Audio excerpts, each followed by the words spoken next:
আমার এবং আমাদের সকলের পরম পিতাকে আমি আমার অন্তরের শতকোটি প্রণাম জানাই। আমি আন্তরিক বৈদিক অভিনন্দন জানাই যে মহতী উদ্দেশ্যকে সামনে রেখে আপনারা এখানে সমবেত হয়েছেন। আমাদের শ্রদ্ধেয় পরম পিতার দীক্ষিত সন্তান এবং at the very same time যারা পরম পিতার দীক্ষিত সন্তান নন, তাদের সবাইকে আমি আন্তরিক বৈদিক অভিনন্দন রাম মনোনয়ন রাম জানাই। অর্জুন ভাই অত্যন্ত প্রাঞ্জল ভাষায় আমাদের জীবন দর্শনের অভিমুখের ওপর সুন্দর একটা আলোচনা করলো। আমি শুনছিলাম, ভীষণ আপ্লুত। আমি I am grateful to all of you. আপনারা আমাকে ডেকেছেন। For the first time I am here ডোমকলে। এটাই আমার প্রথম আশা। মুর্শিদাবাদ জেলার অন্যান্য কয়েকটি জায়গায় আমি গিয়েছি আমাদের সকলের প্রিয় সত্যদা এবং বিমানদার উদ্যোগে, কিন্তু আজকে এই ডোমকলে লিটারালি স্পিকিং আমি স্ট্রেঞ্জার। আমি কিন্তু প্রথমবার আপনাদের এখানে এসেছি। আমি কৃতজ্ঞ আপনাদের কাছে যে আপনারা আমাকে ডেকেছেন। আমাকে ডেকে আমি কালকেও একটা প্রোগ্রাম ছিল উত্তর 24 পরগনায়। আমি বলেছি at the very outset of my speech যে আমরা সবাই প্রফিট সিকার, আমরা সবাই লাভবান হতে চাই, আমরা কেউ ক্ষতিগ্রস্ত হতে চাই না। আমরা যখন বাজারে গিয়ে আলুটা কিনি, সবজি কিনি, কিছু কিনি, যে কোনো কমোডিটি, আমরা প্রশ্ন করি, নিজেদের সাথে কথা বলি যে আমি ঠকে যাচ্ছি না তো, আমার প্রফিট হচ্ছে তো, আমার কোনো লস হচ্ছে না তো। আমরা সবাই প্রফিট সিকার, আমরা লাভবান হতে চাই। তাই দীপক চক্রবর্তীকে ডেকে আপনাদের কি লাভ হবে আমি জানি না, কিন্তু একটা লাভ আমার হয়, আমি গঙ্গা জলে গঙ্গা পুজোর মতো গুরুকে স্মরণ করার, গুরু চিন্তায় বিভোর থাকার একটা সুযোগ পেয়ে যাই। এটা ইমপ্লয়েড যে এখানে যারা আছেন বালক ব্রহ্মচারী মহারাজের দীক্ষিত সন্তান এবং at the very same time বালক ব্রহ্মচারী মহারাজের দীক্ষিত সন্তান নন, সবাই এখানে আছেন। স্বাভাবিকভাবেই আমি আমার বক্তব্যের মধ্য দিয়ে চেষ্টা করে যাব যারা এখানে উপস্থিত রয়েছেন তাদের চিন্তার জগতে যে প্রশ্নগুলো রয়েছে সেগুলোকে অ্যাড্রেস করার। এটা দায় পড়ে। আমরা যারা বক্তব্য করি আমাদের একটা প্রবলেম তৈরি হয় যে আমরা কোন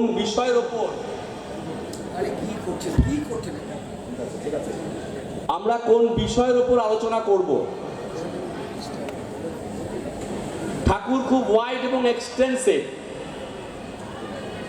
একটা অসীম অনন্ত মহাসাগরের তীরে যদি আপনাকে দাঁড় করিয়ে দেওয়া হয়, ধরুন বঙ্গোপসাগর, প্রশান্ত মহাসাগর, অ্যাটলান্টিক ওশান, যদি আপনাকে দাঁড় করিয়ে দেওয়া হয়, দাঁড় করিয়ে দিয়ে যদি বলা হয় এই সাগরকে, এই মহাসাগরকে ব্যাখ্যা করো, আপনি কোনো শব্দ খুঁজে পাবেন না যে শব্দ দিয়ে, যে অ্যাডজেক্টিভ দিয়ে, যে বিশেষণ দিয়ে আপনি জাস্টিফাই করতে পারবেন বিষয়টাকে।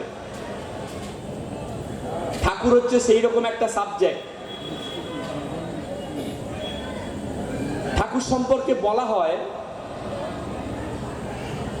যে হাজার কোটি শাস্ত্রকে উল্লেখ করলেও স্ক্রিপচার্স আমরা বলি ঠাকুরকে ব্যাখ্যা করা যাবে না।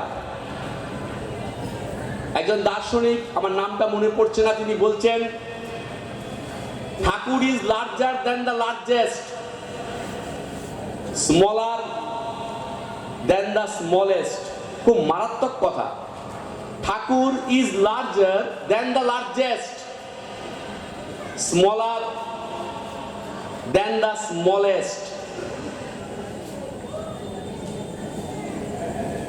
তিনি সমস্ত ব্যাখ্যা, সমস্ত বিশ্লেষণ সব ঊর্ধ্বে। এখানকার কোনো বৌদ্ধিক স্তর দিয়ে তাকে বোঝা যায় না, ভাবা যায়। নিজের পরিচয় দিতে গিয়ে তিনি বলছেন, ফর ইউর কাইন্ড ইনফরমেশন, আমি অনুরোধ করব যারা এখানে উপস্থিত আছেন, I repeat it once again, Balak Brahmachari মহারাজের দীক্ষিত সন্তান, at the very same time যারা বালক ব্রহ্মচারী মহারাজের দীক্ষিত সন্তান নন, এটাকে কোনো তথাকথিত হরি সভা ভাববেন না। এটা হরি সভা নয়। আমরা অভ্যস্ত এইসব কালচারে যে বিরাট করে সামিয়ানা টাঙিয়ে দেওয়া হয়েছে, ভক্তরা সব বসে আছে, হরিসভা চলছে, গাঁদা ফুল চন্দনের ফোঁটা ছুঁই দেওয়া হচ্ছে এবং শেষে খিচুড়ির প্রসাদ খেয়ে সবাই বাড়ি চলে গেলাম। Not that. এই অনুষ্ঠান, এই ধরনের বৈদিক অনুষ্ঠান ব্যক্তি মানুষ হিসেবে আপনাকে, ব্যক্তি মানুষ হিসেবে আমাকে, সমাজবদ্ধ মানুষ হিসেবে আমাদের দাঁড় করিয়ে দেয় কিছু জীবন জিজ্ঞাসা। আমি বলেছিলাম কালকেও, it's a short of repetition. আমরা সবাই সত্যকে জানতে চাই। We are all in search of truth. চোর জোচ্চোর বাটপার লাম্পট্য করে যে পেটের ভাত জোগাড় করে, সেই মানুষটাও কিন্তু দিনের শেষে খোঁজে সত্য কি, হোয়াট ইজ ট্রুথ। আর এই সত্যকে জানতে গেলে কতগুলো শর্ত আছে। আমাকে নিরপেক্ষ হতে হবে, আমাকে বিশ্লেষণমুখী হতে হবে, সত্যের প্রতি আমার আকুলতা, ব্যাকুলতা থাকতে হবে। কথাগুলো কেন বলছি জানেন? আমার প্রথম কথা অংশটা আলোচনা তাদের উদ্দেশ্যে যারা বালক ব্রহ্মচারী মহারাজের দীক্ষিত সন্তান নন। ক্যাটাগরিক্যালি স্পিকিং আমার বক্তব্য, আমি কোলার সিস্টেমে বক্তব্যটা রাখবো। I am sorry if I hurts your sensibility. মঞ্চের ডান দিকে দুনিয়া কাঁপানো দার্শনিক কার্ল মার্কসের তত্ত্বে অনুপ্রাণিত যুব সংগঠনের একটি অফিস ঘর রয়েছে। তাদেরকে আমি জানাই বৈদিক অভিনন্দন, রাম ও Narayan Ram. I am grateful to all of you যারা এই বক্তব্যটা শুনছেন। এই সমাজবদ্ধ মানুষের মনে একটা প্রশ্ন আছে, বালক ব্রহ্মচারী ও তো বিধবা সম্পত্তি অপহরণ করেছিল, ও তো ধর্মের মঞ্চে বসে রাজনীতিবিদদের মতো কথা বলে, ও তো নেতাজির নাম ভাঙিয়ে খায়। এই হচ্ছে কনসেপ্ট সমাজবদ্ধ মানুষের চিন্তার জগতে। টেকনিক্যালি স্পিকিং যারা বালক ব্রহ্মচারী মহারাজের দীক্ষিত সন্তান নন। অর্জুন ভাই বলেছেন এটা পাবলিক ফোরাম। আমি যদি আপনাদের চিন্তার জগতের প্রশ্নগুলোকে অ্যাড্রেস না করি তাহলে ইনজাস্টিস হয়ে যাবে। আপনারা বলবেন দীপক দা এই বিষয়টা তো বললেন না।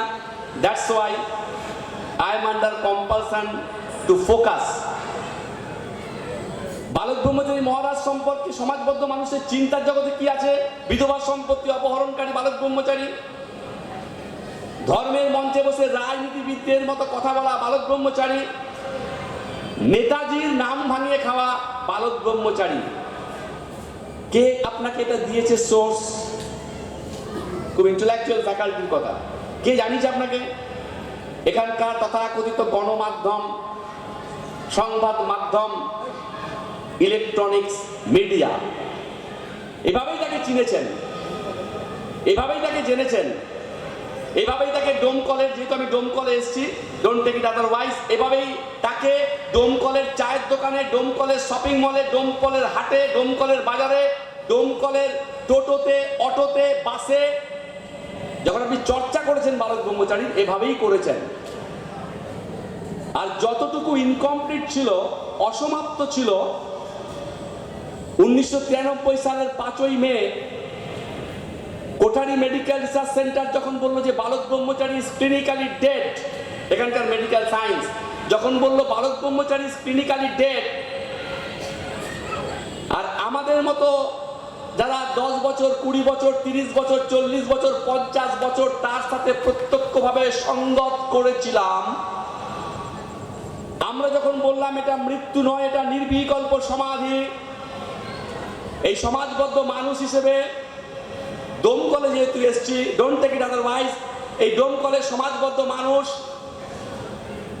মুর্শিদাবাদ জেলার মানুষ, যেহেতু মুর্শিদাবাদ জেলা এটা বিলং করে ডোমকলটা, দ্যাটস ওয়াই আমাদের দিকে আঙুল তুলে বলেছেন এই দেখ এটা বালক ব্রহ্মচারীর সব ভণ্ডগুলো, এরা নাকি দাবি করে এদের গুরু মরে যায়নি, এটা নাকি নির্বিকল্প সমাধি অবস্থা।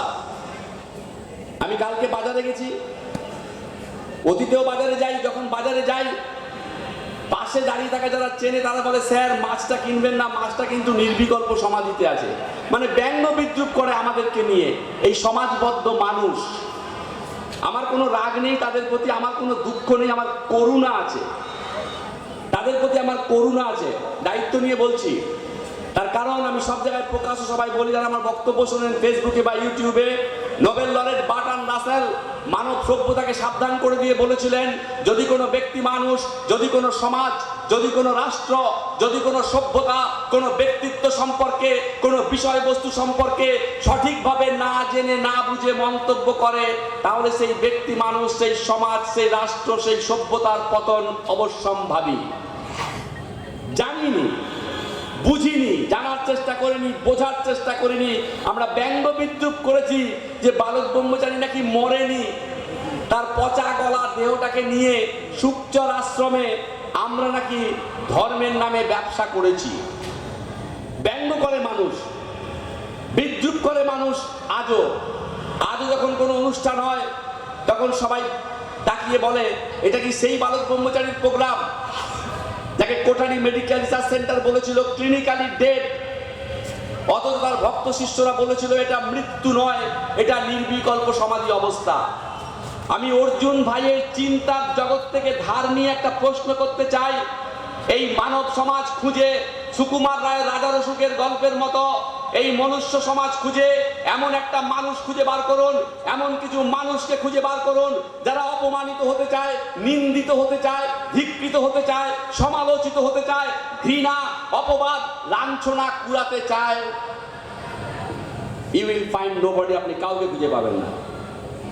আমরা সবাই প্রশংসা চাই, আমরা সবাই আত্মপ্রসাদ লাভ করতে চাই, আমরা নিন্দা অপবাদ গায়ে মাখতে চাই না। অর্জুন ভাইয়ের কথা সূত্র ধরে আমি প্রশ্ন রাখতে চাই, আজকে তো সবাই ডিগবাজি খাওয়ার যুগ চলছে এই সমাজে, বাংলা, ভারতবর্ষ, সমগ্র পৃথিবীতে ডিগবাজি খাওয়ার যুগ। আধুনিক কবি জয় গোস্বামী বলেছিলেন আধুনিকতা মানে জিন্সের প্যান্ট পরা নয়, আধুনিকতা মানে ল্যাপটপ ব্যবহার করা নয়, আধুনিকতা মানে দামি মোবাইল ব্যবহার করা নয়, আধুনিকতা মানে আজকে যিনি লাল কালকে তিনি সবুজ, আজকে যিনি উত্তরে কালকে তিনি দক্ষিণে, আজকে যিনি ডাইনে কালকে তিনি বাঁয়ে, অর্থাৎ ডিগবাজি খাও যত পারো, সময়ের সাথে সাথে নিজের আখের গোছাবার জন্য ডিগবাজি খাও, এটাই হচ্ছে আধুনিকতা। আমরা কেন ডিগবাজি খেতে পারলাম না? আমরা যারা বালক ব্রহ্মচারী মহারাজের দীক্ষিত সন্তান, it's a $1 million thought provoking question to those particularly যারা বালক ব্রহ্মচারী মহারাজের দীক্ষিত সন্তান নন। আমি তাদের কাছে শিখতে চাই ডোমকলে এসে, আমরা কেন পাল্টে যেতে পারলাম না? আমরা কেন শিবির পাল্টাতে পারলাম না? আমরা কেন জামা পাল্টাতে পারলাম না? আমরা কেন এই পচা বাবাকে ত্যাগ করতে পারলাম না? ভাবতে পারেন ইভেন আফটার 32 ইয়ার্স, 32 বছর অতিক্রান্ত, শুধু ডোমকল নয়, শুধু মুর্শিদাবাদ নয়, শুধু বাংলা নয়, ভারতবর্ষ নয়, সমগ্র পৃথিবীতে যেখানে যেখানে বালক ব্রহ্মচারী মহারাজের দীক্ষিত সন্তানরা রয়েছে, আজও কেন দীপ্ত ভঙ্গিমায়, দীপ্ত প্রত্যয়ে, উইথ প্রপাউন্ড কনভিকশন এই বার্তা দিয়ে যাচ্ছে যে এই বিশ্বে এমন কোন শক্তি নেই যা বালক ব্রহ্মচারী মহারাজের অপ্রতিরোধ্য গতিকে স্তব্ধ করতে পারে। যে কাজ করার জন্য তিনি পৃথিবীতে এসেছেন সেই কাজকে সমাপ্ত না করে তিনি পৃথিবী থেকে যাবেন না। বলুন, আমি শিখবো আপনাদের কাছে। শ্রীরামকৃষ্ণ বলেছেন যতদিন বাঁচি ততদিন শিখে। I am grateful two Arjun ভাই at the very outset of that very speech তিনি একটা $1 million thought provoking question তুলে দিয়েছেন।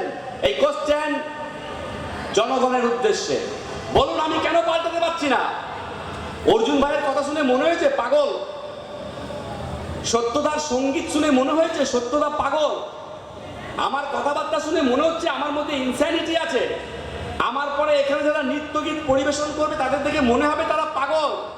আমরাও তো পাল্টে দিতে পারতাম, আজকে লাল কালকে সবুজ, আজকে উত্তরে কালকে দক্ষিণে, আজকে এই গুরু কালকে সেই গুরু, শিবির পাল্টাতে পারতাম তো। মানুষের কাছে এত অপবাদ, এত ঘৃণা, এত লাঞ্ছনা, এত কিছু সহ্য করেও আজও কেন উইথ প্রফাউন্ড কনভিকশন অধীর আগ্রহে আমরা সবাই অপেক্ষা করছি? তার উত্তর একটাই বন্ধু, we have known the truth. আমরা সত্যকে জেনেছি। যেদিন আপনি সত্যকে জানতে পারবেন, বিশ্ব একদিকে, আপনি একদিকে। কে বালক ব্রহ্মচারী মহারাজ? কোন গোপালের বাবা নয়, কোন ফুটপাতের গুরু নয়, আবার বলি এটা কোন হরিসভা নয়, কথাগুলোর একটু মর্যাদা দেবেন। কোন গোপালের বাবা নয়, কোন গদির গুরু নয়, কোন কুলগুরু নয়, কোন মঠ মিশন আশ্রমের তথাকথিত সাধু গুরু নয়। নিজের পরিচয় দিতে গিয়ে তিনি বলছেন আমি মায়ের পেট থেকে পড়ে গুরু। একটু ভাবুন, একটু গভীরে যান। মানব সভ্যতার ইতিহাসের পাতা উল্টিয়ে দায়িত্ব নিয়ে বলছি প্রকাশ্য সভায়, এখানে অনেক জড়বাদী দর্শনে বিশ্বাসী। এটা বিশ্বাস করতে ভালো লাগবে যে ডোমকলের মানুষ culturally, socially, politically, intellectually well inform. পৃথিবীর প্রত্যেকটা সাবজেক্টের ইতিহাস হয়। আমি সব জায়গায় প্রকাশ্য সভায় এই কথাটা বলি। দিনের শেষে নিজেকে প্রশ্ন করি, কেন এই রিপিটেশন, কেন একই কথার পৌনঃপুনিকতা? এর উত্তর দিয়েছে সক্রেটিস, সত্য এমনই জিনিস, সকালে তাই, বিকালেও তাই, মধ্যরাতেও তাই, অসীম অনন্ত কালেও তাই। সত্য কখনো পরিবর্তিত হয় না। ভাবতে হবে আমাদের। পৃথিবীর প্রত্যেকটা সাবজেক্টের ইতিহাস আছে বন্ধু। ইতিহাসের ইতিহাস, ভূগোলের ইতিহাস, ভাষার ইতিহাস, সাহিত্যের ইতিহাস, বিজ্ঞানের ইতিহাস, দর্শনের ইতিহাস। ইচ অ্যান্ড এভরি সাবজেক্ট একটা ইতিহাস থাকে।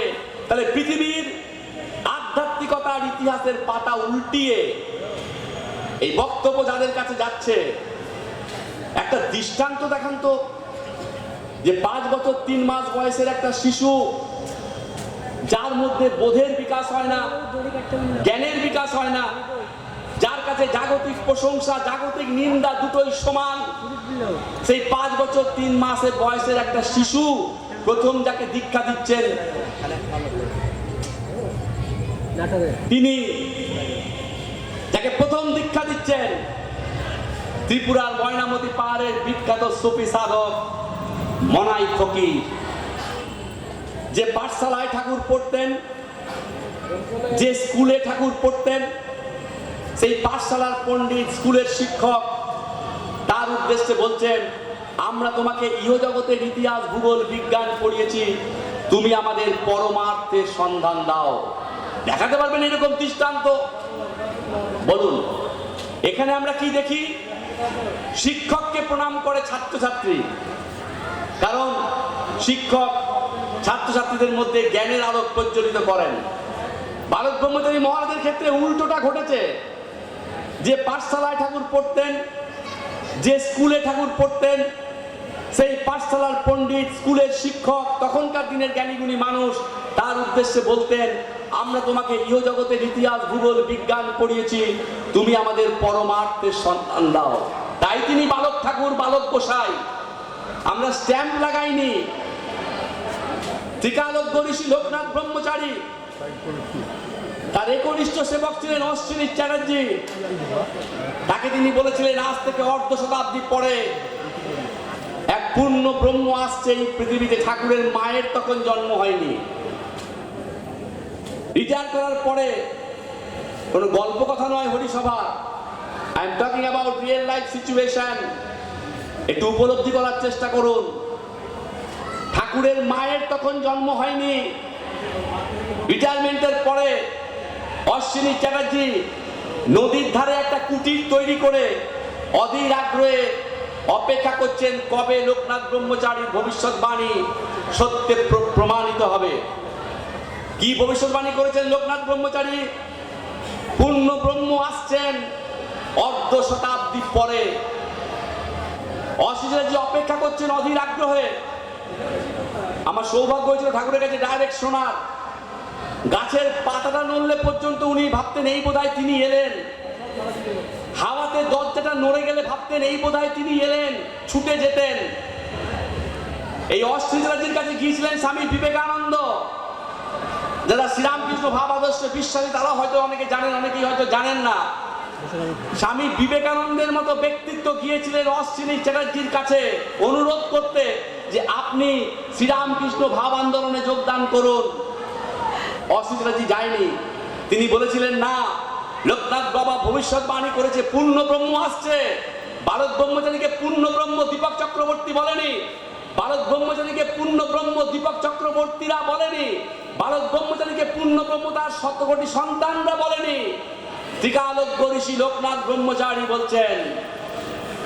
ঠাকুর যখন 12 বছর বয়স, ঠাকুর মুন্সিগঞ্জে যাচ্ছেন নৌকা করে। হঠাৎ ঝড় জলে নৌকার গতিমুখ পাল্টে গেল। রাত্রে আশ্রয় কোথায় পাওয়া যাবে? সেই সময় বাংলাদেশে সবাই তাকে বালক ঠাকুর, বালক গোসাই বলে, বাচ্চা ঠাকুর বলে।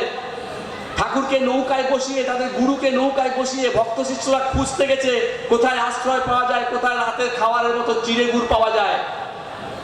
দেখছে নদীর ধারে একটা কুটিরে আলো জ্বলছে, দরজায় টোকা দিয়েছে। দরজায় টোকা দিতেই অশ্বিনী চ্যাটার্জি বেরিয়ে এসছে। কে তোমরা, কি চাও? বলছে আমরা আমাদের গুরুদেবকে নিয়ে মুন্সিগঞ্জে যাচ্ছি। কে তোমাদের গুরু? না বালক ঠাকুর।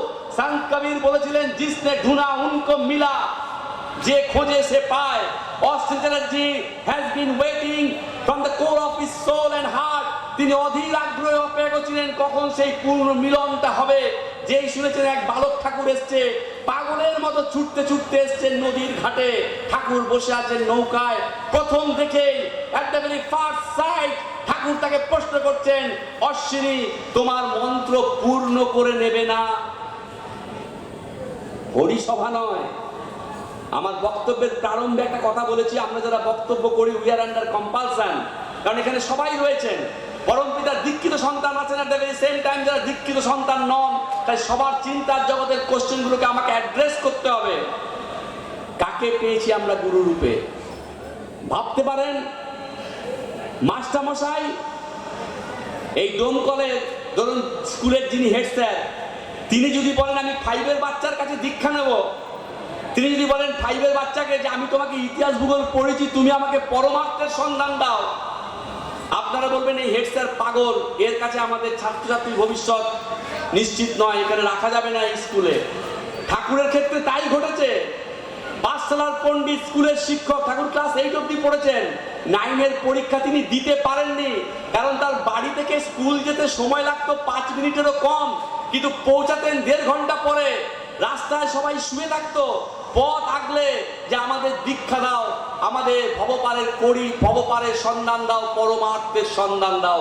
দ্যাটস ওয়াই বাংলাদেশের মানুষ তাকে বালক ঠাকুর, বালক গোসাই বলে ডাকতো। কোনো গাঁজা গল্প শোনাবার জন্য ডোমকলে আসেনি। মাই হ্যান্ডস আর ফুল। কোনো গাঁজা গল্প শোনাবার জন্য এই আয়োজন নয়। আপনাদের চিন্তার জগতে ভাবার জন্য অনুরোধ করব, হাত জোর করে। ঠাকুর পাবলিক মিটিংয়ে বলতেন, কৃপা করে, গাছের নিচে দাঁড়িয়ে আছে মাস্টারমশাই। কোন সময়ের মাস্টারমশাই? 1930, 1928, 1926। তখন শিক্ষা জগতে কোয়ালিটেটিভ চেঞ্জ ছিল, গুণগত পরিবর্তন। গ্রামে লণ্ঠন নিয়ে খুঁজতে হতো কটা গ্র্যাজুয়েট আছে, কটা মাস্টার ডিগ্রি আছে। 7-8টা ডিকশনারি মুখস্থ সেই টিচার গাছের নিচে দাঁড়িয়ে আছেন। ঠাকুর গাছের ওপরে। মাস্টারমশাই বলছেন, ফুল নিয়ে এসছেন, বলছেন তুমি নিচে নামো, আমি তোমার কাছে দীক্ষা নেব। ছোট্ট ঠাকুর বলছেন, মাস্টারমশাই আমি তো ন্যাংটা, আমার লজ্জা করে না। ঠাকুর বলছেন, আমি তো ন্যাংটা, আমার লজ্জা করে না। বলছে, না তুমি নিচে নামো, ওই অবস্থাতেই আমি দীক্ষা নেব। ঠাকুর গাছ থেকে নেমেছেন। পৃথিবীর ইতিহাসে আছে মাস্টারমশাই তখন ধুতি পরতো, আমাদের মতো ফুল প্যান্ট পরতো না সেই যুগের মাস্টাররা। ড্রেস কোড অন্যরকম ছিল। ওই ধুতির চাদর দিয়ে ঠাকুরকে পেঁচিয়ে কোলে নিয়েছে আর ঠাকুর তার কানে দীক্ষা দিচ্ছে। ওয়ার্ল্ড হিস্ট্রিতে আছে। এই প্রশ্ন আমার পাবলিকের উদ্দেশ্যে, এখানকার মঠ, এখানকার মিশন, এখানকার আশ্রমে যত সাধুগুরু মহান আছেন তারা আমাদের নমস্য, তারা আমাদের প্রণম্য। তাদের জীবনী পড়েছেন কেউ? হ্যাভ ইউ গন থ্রু পড়েছেন? বলুন। I repeat it once again, Bangla, Bharatvarsha, সমগ্র পৃথিবীতে যত সাধুগুরু মহানের জীবনী আমরা পেয়েছি তারা আমাদের নমস্য, তারা আমাদের প্রণম্য। তাদের জীবনীটা কেউ পড়েছেন আদৌ? না কানে শুনে শুনে ভক্ত হয়ে গেছেন? জীবনী পড়বেন, কি দেখতে পাবেন? দেখবেন কেউ 10 বছর, কেউ 20 বছর, কেউ 30 বছর ঘর সংসার করেছিলেন।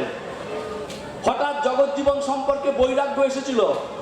ঘর সংসার ত্যাগ করে, স্ত্রী পুত্রকে ত্যাগ করে, সমস্ত কিছুকে ত্যাগ করে কেউ পাহাড়ে গেছেন, কেউ গুহায় গেছেন, কেউ কঠোর সাধনা করেছেন, সিদ্ধি লাভ করেছেন। তারপর ভক্ত শিষ্যের পরিমণ্ডল তৈরি করেছেন। আশ্রম থেকে নামকরণ করা হয়েছে, পূর্বাশ্রমের কথা ভুলিয়ে দেওয়া হয়েছে। ইট is the way of the world. আধ্যাত্মিক জগতে এটাই চলেছে। আমি দায়িত্ব নিয়ে নাম বলতে পারি। তারা আমাদের নমস্য, তারা আমাদের প্রণম্য। তাই বালক ব্রহ্মচারী মহারাজ একটা কথা বলতেন, এখানে সবাই সাধক, সবাই সত্যকে জানতে চায়। Mind the language my dear friends, I repeat it once again, এটা ডোমকলের কোনো হরিসভা নয়। প্রত্যেকটি কথাকে একটু লক্ষ্য করুন, একটু মর্যাদা দিন। বালক ব্রহ্মচারী মহারাজ বলছেন এখানে সবাই সাধক, সবাই সত্যকে জানতে চায়।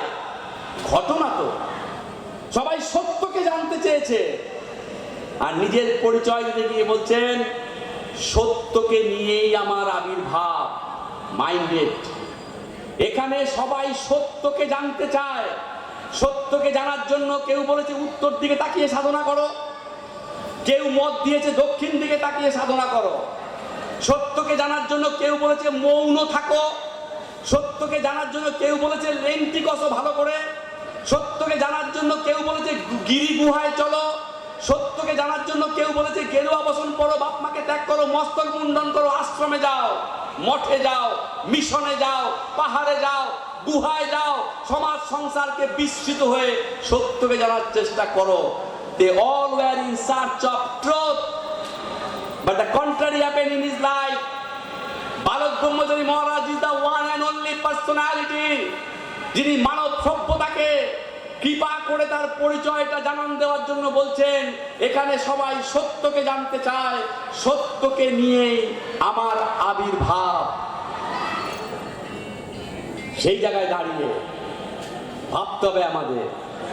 সারা জীবন যিনি বললেন হিংসা নয় প্রেম, সারা জীবন যিনি মানব সভ্যতাকে শেখাতে চাইলেন ধর্ম মানে মন্দির নয়, মঠ নয়, মসজিদ নয়, গির্জা নয়, চার্চ নয়, সারা জীবন যিনি মানব সভ্যতাকে শেখাতে চাইলেন ধর্ম মানে চোখ বুজে থাকা নয়, ধর্ম মানে পূজা অর্চনা নয়, ধর্ম মানে মা বাবাকে কাঁদিয়ে গেরুয়া বসন পরা নয়, ধর্ম মানে পশু বলি নয়, ধর্ম চন্দ্র সূর্যের মতো স্বচ্ছ, ধর্ম যুক্তি ভিত্তিক, ধর্ম গণিত ভিত্তিক, ধর্ম বিজ্ঞান ভিত্তিক, ধর্ম সম্পূর্ণ বাস্তবতার উপর প্রতিষ্ঠিত। যিনি ধর্মের এই র্যাশনালিস্টিক ইন্টারপ্রিটেশন দিলেন তাকে ভুল মূল্যায়ন করলো কেন এই মনুষ্য সমাজ? বলুন। তাকে তো বরণ করার কথা। যিনি সত্যকে জানাচ্ছেন তাকে তো বরণ করার কথা ছিল মানব সভ্যতা। ভুল মূল্যায়নটা হলো কেন? কারণ তার অপরাধ, তিনি এখানকার ভাষায় কথা বলেননি। যা শুনে আমি অভ্যস্ত, যা শুনে আপনি, আপনারা, আমরা অভ্যস্ত যে আমি তোমাদের গুরু, আমি চরণ দুখানি বাড়িয়ে দিলাম, তোমরা আমার চরণ ধোয়া জল খাও। আমি তোমাদের গুরু, আমি দীক্ষা দিয়েছি, তোমরা আমাকে অর্থ দাও, বস্ত্র দাও, ফলমূল দাও। আমি তোমাদের গুরু, এসো গীতা পাঠ করি, চণ্ডী পাঠ করি, রাধাকৃষ্ণের লীলা কীর্তন পাঠ করি, ভাগবত পাঠ করি। আমি তোমাদের গুরু, তোমাকে রাহুতে ধরেছে, তোমাকে শনিতে ধরেছে, যজ্ঞ করতে হবে লক্ষ লক্ষ কোটি কোটি টাকার। এই ভাষায় তিনি কথা বলেননি। তিনি কি বলছেন? ধর্ম যুক্তি ভিত্তিক, ধর্ম বিজ্ঞান ভিত্তিক, ধর্ম সুর ভিত্তিক, ধর্ম সম্পূর্ণ বাস্তবতার উপর প্রতিষ্ঠিত। আর কি বলছেন? মারাত্মক প্রশ্ন তুলে দিয়েছেন তিনি মানব সমাজের উদ্দেশ্যে।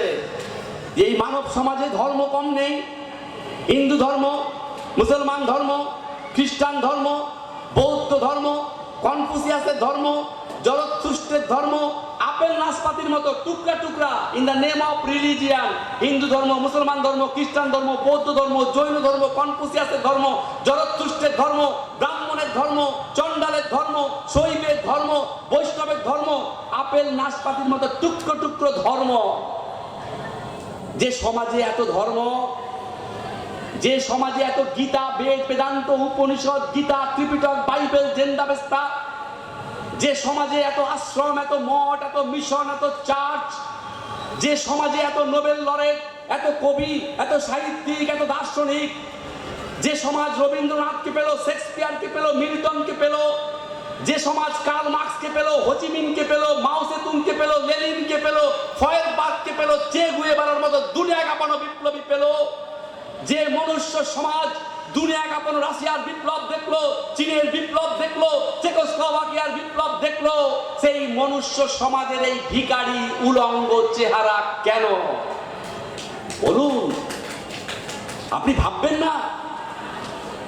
আপনি দাবি করছেন আমি ডোমকলের শিক্ষিত একজন মাস্টার, আপনি দাবি করছেন আমি ডোমকলের একজন কলেজের প্রতিষ্ঠিত অধ্যাপক, আপনি দাবি করছেন আমি শিক্ষিত, আমি বুদ্ধিজীবী, আমি ইন্টেলিজেন্সিয়াতে বিলং করি। ভারত ব্রহ্মচারী মহারাজের এই মৌলিক প্রশ্নের উত্তর দিন বন্ধু। এই উত্তর আমি খুঁজছি, আপনি খুঁজছি, আমরা সবাই তো খুঁজছি। We are all in search of that very অ্যানসার্স।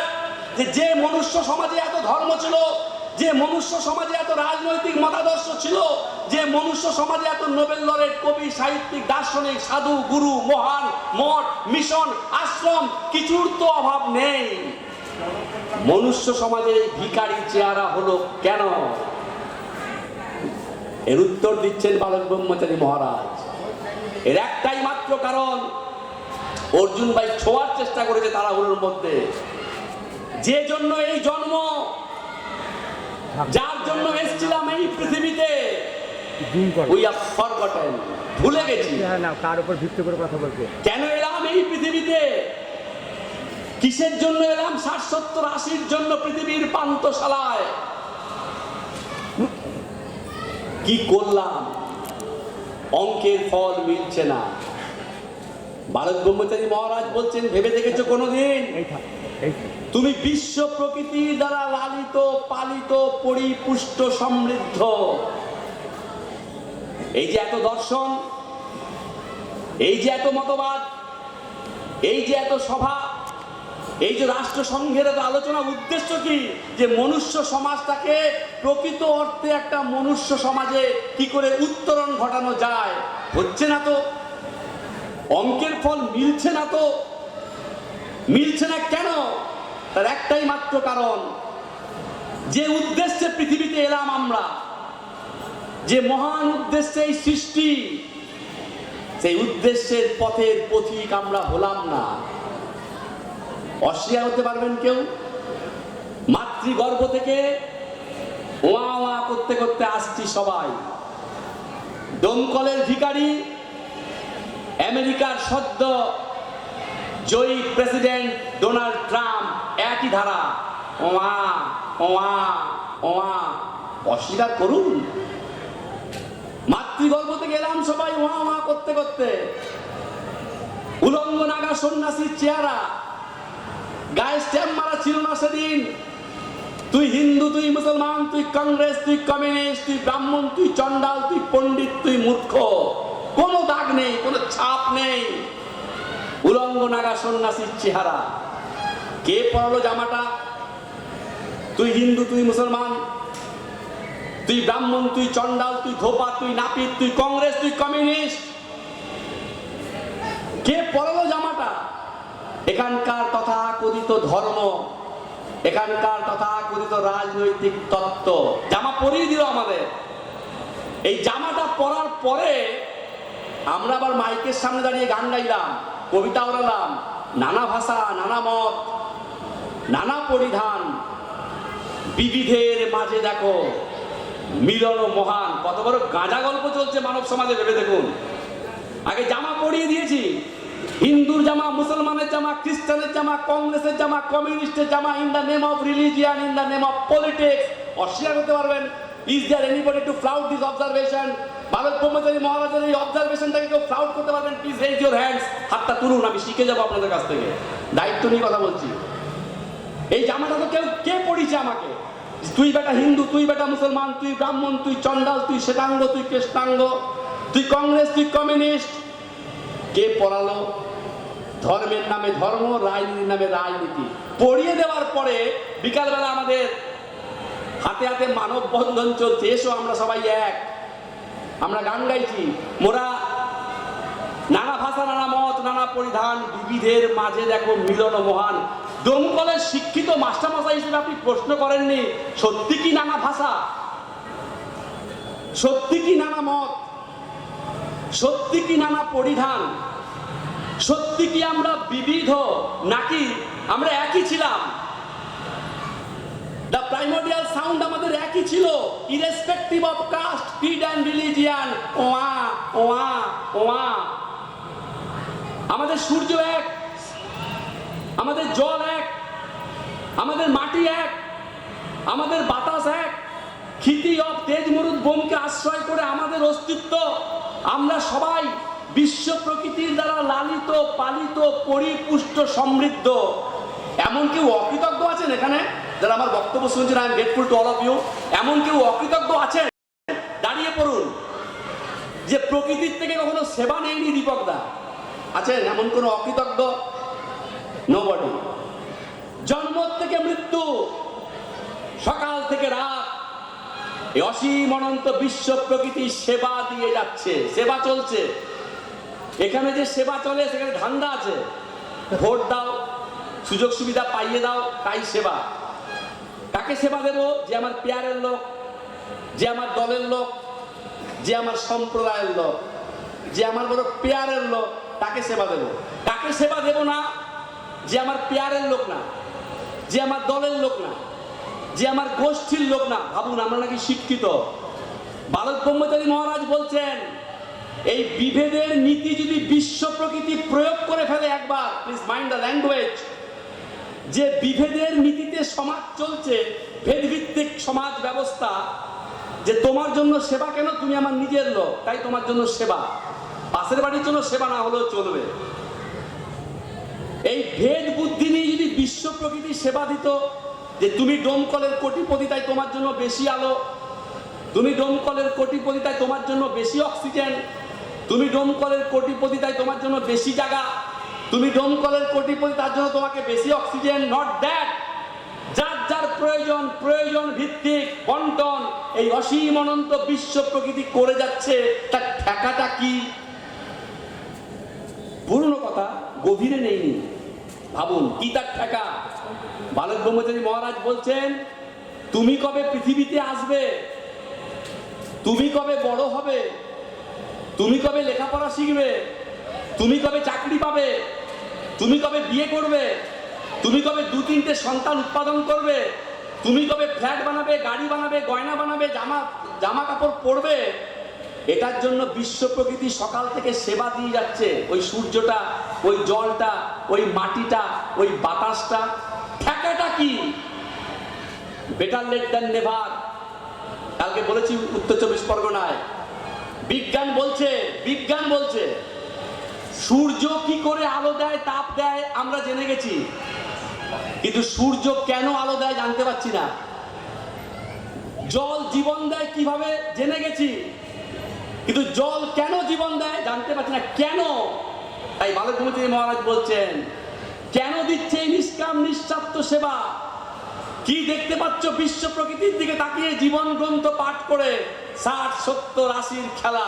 তারপর বল হরি হরি বল, রাম নাম সাথায়, God is omnipotent, omniscient, omnipresent। কি অদ্ভুত চিত্রনাট্য! কেউ বেরোতে পারবে না এই ছক থেকে। কত গান, কত কবিতা, কত সাহিত্য, কত দর্শন, কিন্তু কে যে কখন চলে যাবে কোনো গ্যারেন্টি নেই। নতুন বিয়ে হয়েছে, গান গাইছে হাজবেন্ড ওয়াইফ হাত ধরে সমুদ্রের তীরে, আমি যে কে তোমার তুমি তা বুঝে না, আমি চিরদিন তোমারই তো থাকবো।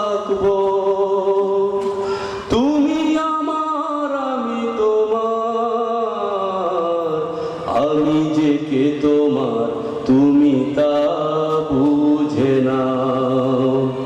আমি চিরদিন তোমারই তো থাকবো। চিরদিন থাকে? চিরদিন থাকে? সত্যতা সুন্দর করে বলে। স্বামী মারা গেছে, বউ কান্না ধরেছে, ওগো তুমি কোথায় গেলে গো, আমাকে ভাসিয়ে চলে গেলে, তুমি কোথায় গেলে, তুমি আমাকে নিয়ে যাও। না না না, মানে তার বুক চাপড়াচ্ছে, কারণ স্বামী মারা গেছে। পাড়ার ছেলেরা এসছে, সত্যতা is here on the stage. পাড়ার ছেলেরা এসছে, এসে বলছে মাসিমা মেসোমশাইকে ছাড়ুন, এবার তো শ্মশানে নিয়ে যাবো। না না না না, নিয়ে যেতে দেবো না, তাকে ছাড়বো না, সে ছাড়া আমি কিছু জানি না, তুমি কোথায় গেলে। কান্নাকাটি চলছে। রসিকতা করে তখন একজন ছেলে বলছে যে মাসিমা একটা কথা বলবো, আপনাকে দেখে মনে হচ্ছে আপনি মেসোমশাইকে খুব ভালোবাসেন। হ্যাঁ ভালোবাসি, তাকে ছাড়া কিছু জানি না, ভুবন অন্ধকার, ভুবন অন্ধকার। কাজ করুন মাসিমা, এই এত বছর, প্রায় 50-60 বছর একই তো খাটে শুয়েছেন, আজকে রাতে আপনার পাশে মেসোমশাইকে শুয়ে রাখি, কাল ভোর রাত্রে এসে নিয়ে যাবো দাহ করতে। না না না না, ওরকম রাখা যাবে না। ও বাবা, গঙ্গা জল ছিটা দাও, গোবর জল ছিটা দাও, পারলে একটা লোহার তাবিজ কবজ দাও, যেন ভূত হয়ে ধরতে না পারে। ভালোবাসা গেল কোথায়? ভাবুন আমাদের এক্সিস্টেন্স, ভাবুন আমাদের প্লিন, ভাবুন আমাদের ফাউন্ডেশন কত ফ্র্যাজাইল। ফ্র্যাজাইল মানে কত ভঙ্গুর। আপনি আপনার ছেলে মেয়েকে বলেন ইংরেজি গ্রামারটা ভালো করে শেখো, বিকজ এটা হচ্ছে ল্যাঙ্গুয়েজের প্লিন। এই যে স্টেজ, যখন বাড়ি করেন আপনি, যখন বাড়ি বানান, ধরুন খুব শখ করে বাড়িটা করছেন ডোমকলে, মিস্ত্রিকে বলছেন ভাই মিস্ত্রি ভিতটা কিন্তু ভালো করে করো, ভিত যেন দুর্বল না হয়, কারণ ভিত দুর্বল হলে আমার স্বাদের বাড়ি ধসে পড়বে। কত কনসাস। আপনার ভিতটা কি? ঠাকুর বলছেন ভাই বা দেখছস, তোর ভিতটা কি? কেন আমার ভিত? আমি অমর, আমি যুগ যুগান্ত ধরে পৃথিবীতে থাকবো, ধন দৌলত যজ্ঞ চস্য লেজ্জ পেয়েও খাবো, আমি অমর। এটা নাকি আমার ভিত। আমি জানি না 1 সেকেন্ড পরে আমি থাকবো কিনা, কোনো ঠিকানা নাই। ভাবুন, তুলসী তলায় বসে গান বাজছে বৃদ্ধ মানুষ, হরি দিন তো গেল সন্ধ্যা হলো, পার করো আমারে। হরি তাকে পার করছে না, কাকে পার করছে? 8 বছরের শিশু, যে জগৎ দেখলো না, যৌবন দেখলো না, জীবন দেখলো না, কে যে কখন যাবে কোনো গ্যারান্টি নেই। কি অদ্ভুত দেখুন, এখানকার সম্পর্ক এখানেই শেষ। কত বড় বাস্তবতা। আসলে উদাহরণ, গল্প, সঙ্গীতের মাধ্যমে বললে ঢুকে যায়। আমি বহু জায়গায় বলেছি, কলেজ ইউনিভার্সিটিতে আমার একটা ব্যাড হ্যাবিট ছিল গান গাওয়ার। কিশোর কুমার এত কৃপণ ছিলেন টাকা পয়সার ব্যাপারে, মানে ফুল টাকা পেমেন্ট না করলে উনি স্টেজে উঠতেন না। এ হেন কিশোর কুমার একটা গানের জন্য কোনো টাকা পয়সা নেননি। ভাবুন, একটা গান, টোটাল ফিলোসফি ধরা আছে। কি সেই গান? এই তো জীবন, হিংসা বিবাদ লোভ বিদ্বেষ, চিতাতেই সব শেষ। হায় চিতাতেই সব শেষ। এই তো জীবন, হিংসা বিবাদ লোভ বিদ্বেষ, চিতাতেই সব শেষ। হায় চিতাতেই সব শেষ। এই তো জীবন। দাঁড়িয়ে বলুন না, কথাটাকে অস্বীকার করতে পারছি? Is it life? Is it that very purpose? আমি একদিন চিতাভস্মে পরিণত হব, আমার অস্থি গঙ্গায় ভাসিয়ে দেওয়া হবে। Is it the purpose? এরই জন্য আমার গাড়ি, আমার বাড়ি, আমার দল, আমার সম্প্রদায়, আমার পার্টি, আমার ক্যাডার, আমার প্রেম, এরই জন্য সকাল থেকে রাত, জন্ম থেকে মৃত্যু, কার মাথায় বাড়ি দেবো, কাকে পথে বসাবো, এরই জন্য পরিকল্পনা করছি। এরই জন্য সূর্য দাউ দাউ করে জ্বলছে, এরই জন্য বাতাস জীবন দিচ্ছে, এরই জন্য জল জীবন দিচ্ছে, এরই জন্য মাটি আমাকে আশ্রয় দিয়েছে। তাই ঠাকুর বালক ব্রহ্মচারী মহারাজ বলছেন, এ পথিক, ও wayfarer, you ponder over that very situation, that very particular observation, why are you here? Arjun ভাই বলেছে, তুমি কেন এলে পৃথিবীতে? তুমি কেন সিলেক্টেড হলে? এটা বিশ্বাস করতে ভালো লাগবে, ডোমকলের মানুষ তারা culturally, socially, politically, intellectually well inform. বায়োলজির কথা বলছি। এই আমার জন্য কোটি কোটি প্রাণ স্যাক্রিফাইস করেছে সত্যেন বোস। ঠাকুরের দীক্ষিত সন্তান ছিল, মাথায় হাত দিয়ে বসে পড়েছে সত্যেন বোস, যিনি আইনস্টাইনের ভুল ধরিয়েছিলেন। সত্যেন বোসকে ঠাকুর বলছেন যে বোস তুমি এত বড় বিজ্ঞানী, কোনদিন ভেবে দেখেছো কেন তুমি এলে পৃথিবীতে, কেন তুমি সিলেক্টেড? পিতা মাতার কামনার দরজা দিয়ে পৃথিবীতে এসেছি আমরা সবাই। আমার জন্য কোটি কোটি প্রাণ স্যাক্রিফাইস করেছে, একটা মাত্র সিলেক্টেড হয়েছে, ওটাই হরিপদ কেরানি, ওটাই কিন্তু আইনস্টাইন। বাকিটা নর্দমার জল দিয়ে ভেসে চলে গেছে। ভাবুন, আমরা কি বলি? আমরা দু ভাই দু বোন, আমরা এক ভাই এক বোন। সৃষ্টিতত্ত্ব বলছে না, তুমি ভুল শিখেছো। কোটি কোটি ভাই বোন চলে গেছে, তোমাকে একটা সুযোগ দিয়েছে নেচার, যে যাও তোমাকে ট্রেনিং নিতে পাঠাচ্ছি। 50, 60, 70-এর জন্য তুমি ট্রেনিং নাও। তোমাকে কি দিয়ে পাঠালাম? অর্জুন ভাই বলেছে, হাত দিলাম, চোখ দিলাম, নাক দিলাম, স্পর্শ দিলাম, বিবেক দিলাম, চৈতন্য দিলাম, বুঝ দিলাম, ভালো মন্দ বোঝার ক্ষমতা দিলাম, সব কিছু দিয়ে তোমাকে পাঠালাম। কেন? তুমি প্রপারলি ইউটিলাইজ করে জীবনটাকে সুন্দরভাবে গড়ে তুলে যাতে তুমি আরো হায়ার বাড়তে যেতে পারো। কি করলাম পৃথিবীতে এসে? আমার আমার আমার গাড়ি, আমার বাড়ি, আমার ধন, আমার দৌলত। তাই অঙ্ক মিলল না। চির শান্তি খুঁজছি, শান্তি পাচ্ছি না। চির তৃপ্তি খুঁজছি, তৃপ্তি পাচ্ছি না। চির আনন্দ খুঁজছি, আনন্দ পাচ্ছি না। অশান্তি, অতৃপ্তি, অসুখ, নিরানন্দে জর্জরিত হতে পৃথিবীর রঙ্গমঞ্চ থেকে বিদায় নিচ্ছি। খুঁজে পাচ্ছি না কেন এলাম এই পৃথিবীতে। শেক্সপিয়ার খুঁজে পাননি, তাই তিনি কি লিখলেন? I hold this world as a stage where each and everyone must play role and mine is a sad one. পৃথিবীর রঙ্গমঞ্চে এসেছিলাম অভিনয় করার জন্য। অভিনয় শেষ, মঞ্চ ছাড়তে হবে। রবীন্দ্রনাথ উত্তর পেলেন না, কি লিখলেন? শুধু আসা, শুধু যাওয়া, শুধু স্রোতে ভাষা। কে দেবে সন্ধান? কে দেখাবে পথ? রবীন্দ্রনাথ তো লিখলেন, অন্ধজনে দেহ আলো, মৃতজনে দেহ প্রাণ। কে দেবে আলো? কে দেবে প্রাণ? কে দেবে সেই সঠিক পথের সন্ধান? কে আমাকে জানাবে চির তৃপ্তির, চির আনন্দের, চির সুখের, চির শান্তির পারাবার কোথায় আছে? এখানেই গুরুর প্রয়োজনীয়তা। ওই যে আমরা গুরু প্রণাম করছি, অজ্ঞানাং তিমিরান্ধস্য জ্ঞানাং যেন শলাকয়া চক্ষুর্মিলিতং যেন তস্मै শ্রী গুরুবে নমঃ অখণ্ড মণ্ডলাকারং ব্যপ্তং যেন চরাচরং তৎপদং দর্শিতং যেন তস্मै শ্রী গুরুবে নমঃ। ভেবে দেখেছি কোনোদিন এই কথার তাৎপর্য? কে হতে পারে গুরু? গু মানে অন্ধকার, রু মানে আলোয়। অন্ধকার থেকে যিনি আলোর পথে নিয়ে যাবেন, ডিসপেলার অফ ডার্কনেস, যিনি আমার অন্ধত্বকে দূর করবেন। কারণ আমরা সবাই ফিজিক্যালি চ্যালেঞ্জ হয়তো নই, স্পিরিচুয়ালি চ্যালেঞ্জ। আমরা আধ্যাত্মিক প্রতিবন্ধী, শব্দটা লক্ষ্য রাখবেন। আমরা সবাই আধ্যাত্মিক প্রতিবন্ধী। আমাদের সেই বোধ নেই, আমাদের সেই জ্ঞান চক্ষু নেই। কে দেখাবে পথ? আমরা বেপতু হয়ে গেছি। তাই প্রকৃত গুরু যিনি, তিনি পারেন সেই সন্ধান দিতে। কে হতে পারে গুরু? যিনি ইনবর্ন, যিনি জন্মসিদ্ধ, যিনি মায়ের পেট থেকে পড়ে গুরু। এছাড়া কারোর আর দীক্ষা দেওয়ার অধিকার নেই। এটা তার অহেতুকী কৃপা। ঠাকুরের বয়স যখন মাত্র 7-8 বছর, বাংলাদেশে কথার ছলে তিনি কি বিরাট দার্শনিক ডিবেট তৈরি করেছিলেন। মাথায় রাখবেন, ঠাকুর বলছেন, বুঝলি, একজন একটা ঘরের মধ্যে বন্দি, সেই ঘরে কোনো দরজা জানালা নেই, একটা মাত্র ছিদ্র, সেই ছিদ্র দিয়ে আকাশ দেখা যায়। গৃহবন্দী থাকা মানুষটির দেওয়া আকাশের বর্ণনা। আর যিনি মুক্ত পুরুষ, যিনি বাইরের থেকে এসেছেন, তার দেওয়া আকাশের বর্ণনার মধ্যে আকাশ পাতাল ফারাক।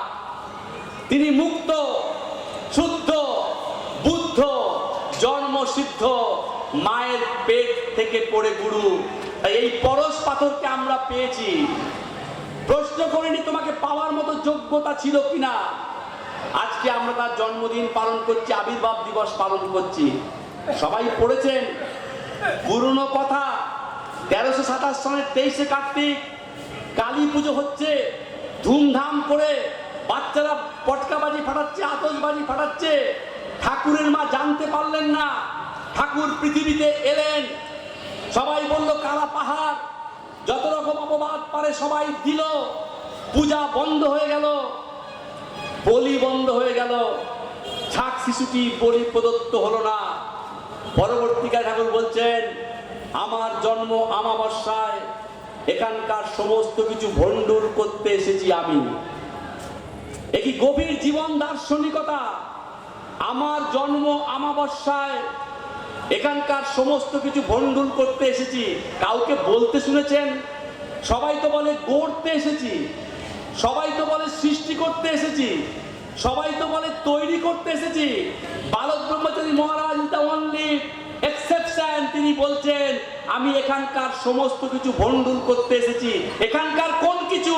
তথাকথিত ধর্মীয় তত্ত্ব, তথাকথিত রাজনৈতিক তত্ত্ব, তথাকথিত সাংস্কৃতিক তত্ত্ব, তথাকথিত ধর্মীয় মতবাদ, তথাকথিত রাজনৈতিক মতবাদ। যে সমস্ত রাজনৈতিক মতবাদগুলো, যে সমস্ত ধর্মীয় মতবাদগুলো যুগ যুগান্ত ধরে মানব সমাজকে, মানব সভ্যতাকে, মানুষের চিন্তাধারাকে, মানুষের বৌদ্ধিক স্তরটাকে ক্রিপল করে রেখেছে, পঙ্গু করে রেখেছে, মুক্ত হতে দেয়নি, সেই সমস্ত কিছুকে ভণ্ডুল করে বিশ্বের শক্তি, বিশ্বের আনন্দ, বিশ্বের জ্ঞান উজাড় করে দেওয়ার জন্য তিনি পৃথিবীতে এসেছেন। আর আমরা এমনই অভাগা, তার এই কৃপাটাকে আমরা কেউ অনুভব করছি না। অর্জুন ভাই বলেছে করে পাওয়া, করে পাওয়া। গুরু যা দিয়েছিল, গুরুর সেই সুরে, গুরুর সেই তালে, গুরুর সেই লয়ে আমি আমার জীবনটাকে বাঁধতে পেরেছি। তো আমি আমার বক্তব্যের প্রারম্ভে একটা কথা বলেছিলাম, এটা ইমপ্লয়েড। এখানে পরম পিতার দীক্ষিত সন্তান যেমন আছেন, বালক ব্রহ্মচারী মহারাজের দীক্ষিত সন্তান নন এমনও অনেকে আছেন। তাদের কাছে মূল প্রশ্ন এটাই, দেহ পচে গেছে, গলে গেছে, পোকা কিলবিল করছে। আমি বহু ক্ষেত্রে একটা কথা বলি, যেখানে দেখিবে ছাই উড়াইয়া দেখো তাই, পাইলেও পাইতে পারো অমূল্য রতন। এখানকার মেডিকেল সায়েন্স বললো বালক ব্রহ্মচারী ক্লিনিক্যালি ডেড। আমরা যারা তার ভক্ত শিষ্য অনুরাগী, আমরা বললাম এটা মৃত্যু নয়, এটা নির্বিকল্প সমাধি অবস্থা। 1960 সালে ঠাকুর যখন শ্যামবাজার ভূপেন বোস এভিনিউতে থাকতেন, 22 দিন সমাধি মগ্ন ছিলেন।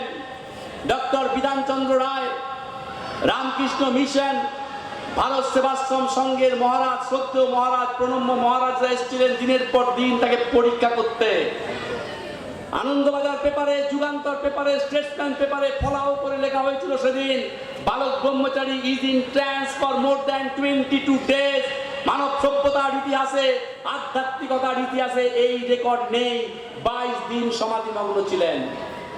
আমরা সেই জায়গায় দাঁড়িয়ে বলেছিলাম দেহটাকে একটু পর্যবেক্ষণ করতে দিন। হই হই পড়ে গেল বাংলা, ভারতবর্ষ, সমগ্র পৃথিবীতে। দেহ পচে গেছে, গলে গেছে, পোকা কিলবিল করছে। দমকলের শিক্ষিত বুদ্ধিজীবীদের উদ্দেশ্যে আমরা কয়েকটা প্রশ্ন রাখতে চাই। যদি বালক ব্রহ্মচারী মহারাজের দেহটা সত্যি পচে গলে গিয়ে থাকতো, পোকা যদি কিলবিল করত, তাহলে আমরা সরকারকে এই অনুরোধ করতাম না একটা ট্রাইব্যুনাল গঠন করুন, মেডিকেল টিম পাঠান, দেহটাকে পরীক্ষা করে দেখুক কে সত্যি কথা বলছে। পেপারে পড়েছেন, আমার তৈরি করা কথা নয়। আমাদের কথাকে মান্যতা দিয়ে 52 দিনের দিন মেডিকেল টিম পাঠানো হলো কলকাতার সুকচর আশ্রমে। সেই মেডিকেল বোর্ডে কারা ছিলেন? ডক্টর সুকুমার মুখার্জি, তিনি আজও জীবিত। ডক্টর বিবেকানন্দ মাইতি, তিনি ময়নার মেদিনীপুর জেলার পূর্বের মানুষ, এবং অপূর্বলাল নন্দী, 3 জন ডাক্তার, এফআরসিএস, এমআরসিপি ডিগ্রিধারী। তারা গেলেন বালক ব্রহ্মচারী মহারাজের দেহটাকে পরীক্ষা করতে। কি দেখলেন? 32 বছর অতিক্রান্ত, একটা শব্দ কেউ জানতে পারেনি। ভাবুন, ভাবুন, ফুটবল খেলতে তো পাঠায়নি। শ্রদ্ধেয় প্রয়াত জ্যোতি বসু তখন পশ্চিমবঙ্গের মুখ্যমন্ত্রী। আমি প্রশ্ন করতে চাই, একজন শিক্ষিত মানুষ হিসেবে উত্তর দিন। ঘরের মধ্যে পচা গলা দেহ রেখে কেউ কি বলে মেডিকেল টিম পাঠান, পরীক্ষা করুন দেহটা ঠিক আছে কিনা? আমরা করেছিলাম। ইট ওয়াজ এ শর্ট অফ চ্যালেঞ্জ। 52 দিনের দিন সরকার মেডিকেল টিম পাঠালো। মানব সভ্যতার ইতিহাসে শুনেছেন যে সেপ্টিসেমিয়া রোগে মারা যায়, এখানকার মেডিকেল সায়েন্স অনুযায়ী ঠাকুর যে রোগে মারা গেছিলেন সেই রোগটার নাম হচ্ছে সেপ্টিসেমিয়া, রক্তের একটি দূষণ সংক্রান্ত রোগ। আমার অনেক ছাত্র ডাক্তার আছে, খোঁজ নিয়ে দেখবেন সেপ্টিসেমিয়া রোগে কেউ যদি মারা যায় তার দেহটা পচে গলে যেতে 3 দিন লাগে না বন্ধু, 24 ঘন্টা যথেষ্ট। পেপারে পড়েছেন, পার্টিকুলারলি আজকাল পেপারে। 52 দিনের দিন মেডিকেল টিম গেল। সেই মেডিকেল টিম কি দেখলো আজ অব্দি কেউ জানতে পারেনি। 32 বছর অতিক্রান্ত। 56 দিনের দিন রাতের অন্ধকারে ঘর লাইট সব অফ করে দিয়ে, পাওয়ার কাট করে দিয়ে, শিয়াল কুকুরের মতো যে সমস্ত আমরা সাধারণ মানুষ, গুরু ভাই বোন, গুরু তুমি ওঠো, গুরু তুমি জাগো, যারা কোনো তথাকথিত পার্টির ঝান্ডা ধরেনি, যারা কোনো পারমিট লাইসেন্স চাকরি পাওয়ার লোভে সংগঠন করেনি, গুরুকে ভালোবেসে যারা দিনের পর দিন পড়েছিল, তাদেরকে শিয়াল কুকুরের মতো মারতে মারতে আশ্রম থেকে বের করে রাতের অন্ধকারে নিয়ে যাওয়া হলো ঠাকুরের দেহটাকে। কোথায়? রতনবাবুর ঘাটে। আগাগোড়া মুখটা চাদর দিয়ে ঢাকা। একটু ভাববেন, গাঁজা গল্প তৈরি করছি না, একটু স্মৃতির দরজায় ঢোকা দিন, মনে পড়ে যাবে 32 বছর আগের গল্প তো। আগাগোড়া মুখটা চাদর দিয়ে ঢাকা। প্রেস ফটোগ্রাফার যারা ছিল তারা বলছে আমরা মুখের ছবি তুলবো। ভালোই তো হতো। বালক ব্রহ্মচারীর পচা গলা দেহের ছবিটা আনন্দবাজারের প্রতিদিনের গণশক্তির পেপারের প্রথম পাতায় ছাপিয়ে জনগণকে দেখানো যেত, দেখো ডোমকলের মানুষ, দেখো মুর্শিদাবাদের মানুষ, দেখো বাংলা ভারতবর্ষ পৃথিবীর মানুষ একটা পচা গলা দেহকে নিয়ে কি করে বালক ব্রহ্মচারীর ভণ্ড শিষ্যগুলো ব্যবসা করেছে দিনের পর দিন। এত বড় তুরুপের তাস সরকারের হাতে থাকা সত্ত্বেও সেদিন কেন বলা হয়েছিল কোনো মুখের ছবি তোলা যাবে না? আপনি ডোমকলের শিক্ষিত মানুষ, প্রশ্ন রেখে গেলাম, উত্তরটা খুঁজবেন নির্জনতায়। ডোম দিয়ে মুখে আগুন দেয়া হলো তার। মানব সভ্যতার ইতিহাসে পড়েছেন কেউ কখনো যে মুখটা চাদর দিয়ে ঢেকে রেখে মুখাগ্নি করা হয়? অতি বড় শত্রুকেও করে না। কাকে ডোম দিয়ে মুখাগ্নি করছে? যার সম্পর্কে আন্তর্জাতিক খ্যাতি সম্পন্ন বিজ্ঞানী সত্যেন বোস, যিনি আইনস্টাইনের ভুল ধরিয়েছিলেন, তিনি বলছেন যে ঠাকুর তোমার তত্ত্বকে উপলব্ধি করতে হলে সত্যেন বোসের মতো বিজ্ঞানীকে কয়েক সহস্রবার এই পৃথিবীতে আসতে হবে। তাকে ডোম দিয়ে মুখাগ্নি করা হচ্ছে। এম এন রায় দুনিয়া কাঁপানো যুক্তিবাদী, ইন্টারন্যাশনালি অ্যাকনলেজ ন্যাশনালিস্ট বলা হতো এম এন রায়কে। তিনি কোনোদিনও কারোর পায়ে হাত দিয়ে প্রণাম করতেন না। খোঁজ নেবেন। ওয়ান সেকেন্ড আই রিপিট, আন্তর্জাতিক খ্যাতি সম্পন্ন যুক্তিবাদী, র্যাডিক্যাল হিউম্যানিজমের প্রতিষ্ঠাতা, হাইফাই লেভেল, তিনি কোনোদিনও কারোর পায়ে হাত দিয়ে প্রণাম করতেন না, এমনকি বাবা মাকেও না। অশ্রদ্ধার থেকে নয়, তিনি মনে করতেন প্রণাম করে শ্রদ্ধা জানানো যায় না, শ্রদ্ধা অন্তরের জিনিস। এ হেন প্রেমেন রায় ঠাকুরের পায়ে প্রণাম করে বলছেন, ঠাকুর তোমার এই তত্ত্ব যদি জার্মানি পেত তারা তোমাকে মাথায় করে রাখতো। আন্তর্জাতিক খ্যাতি সম্পন্ন দার্শনিক মহেন্দ্রলাল সরকার, তার একটা দুনিয়া কাঁপানো বই আছে, শ্রীমৎ বালক ব্রহ্মচারী মহারাজ দর্শন সার। সেই বইয়ের এক জায়গায় তিনি লিখছেন যে ঠাকুর তোমার তত্ত্বকে উপলব্ধি করতে হলে শঙ্করাচার্যের মতো ব্যক্তিত্বের প্রয়োজন ছিল। তাকে ডোম দিয়ে মুখাগ্নি করতে হচ্ছে পশ্চিমবঙ্গ সরকারের। মুখ থেকে চাদর সরানো যাবে না, মুখের কোনো ছবি, কোনো ফটো তোলা যাবে না। আপনি ডোমকলের শিক্ষিত বুদ্ধিজীবী, একটু ভেবে দেখবেন। আমরা অনেককেই দেখিনি। দিকালোক বরিশি লোকনাথ ব্রহ্মচারীকে আমরা দেখিনি, আমরা বিজয় কৃষ্ণ গোস্বামীকে দেখিনি, আমরা ললিত সাধুকে দেখিনি, আমরা রাম ঠাকুরকে দেখিনি, কিন্তু আমরা অনেকেই আধ্যাত্মিক জগতের প্রাণপুরুষ সীতারাম দাস ওঙ্কারনাথজিকে দেখেছি। আমি তো দেখেছি আমার শৈশবে, মাই ইনফ্যান্সি। এই সীতারাম দাস ওঙ্কারনাথজি দমদম এয়ারপোর্টে বুকে, শুনে রাখুন আমি প্রকাশ্যে বলছি, you can get it recorded, record করুন। গুরু সেই সৎসাহস দিয়েছে বলে দীপ্ত ভঙ্গিমায় বলছি, আধ্যাত্মিক জগতে স্পিরিচুয়ালি স্টলওয়ার্ড সীতারাম দাস ওঙ্কারনাথ ঠাকুর দমদম এয়ারপোর্টে বুকে শালগ্রাম শিলা চেপে রেখে বলছেন তার ভক্ত শিষ্যদের উদ্দেশ্যে, আমি সারা জীবন অনেক কৃত্য সাধন করেছি, মঠ বলো, মন্দির বলো, মিশন বলো, গিরি গুহা বলো, কোথাও নারায়ণ নেই, কোথাও ভগবান নেই। যদি নারায়ণকে দর্শন করতে চাও, যদি ভগবানকে দর্শন করতে চাও, সুকচর আশ্রমে গিয়ে বালক ব্রহ্মচারী মহারাজকে দর্শন করে এসো। তাকে ডোম দিয়ে পোড়াচ্ছে পশ্চিমবঙ্গ সরকার, গাদা হাজবে শুনলে। আপনাদের কাছে তাই বালক ব্রহ্মচারী চিতাভস্য। আমি রেফারেন্স দিয়ে কম্পারে চাবি করব, সমাজদার কালী ইশারাই কাফি। নেতাজি মৃত, বিমান দুর্ঘটনায় নেতাজির মৃত্যু হয়েছে। জাপানের রেনকোজির মন্দিরে নাকি নেতাজি সুভাষচন্দ্রের ছাই রয়েছে, ছোটবেলা থেকে পড়ে আসছি। নেতাজি নাকি মারা গেছে বিমান দুর্ঘটনায়। Balak Brahmachari Maharaj is the one and only personality যিনি দীপ্ত কণ্ঠে কোন সরকারের রক্তচক্ষুকে ভয় পাননি, কোন পাশ্চাত্য শক্তিকে ভয় পাননি, আন্তর্জাতিক শক্তিকে ভয় পাননি।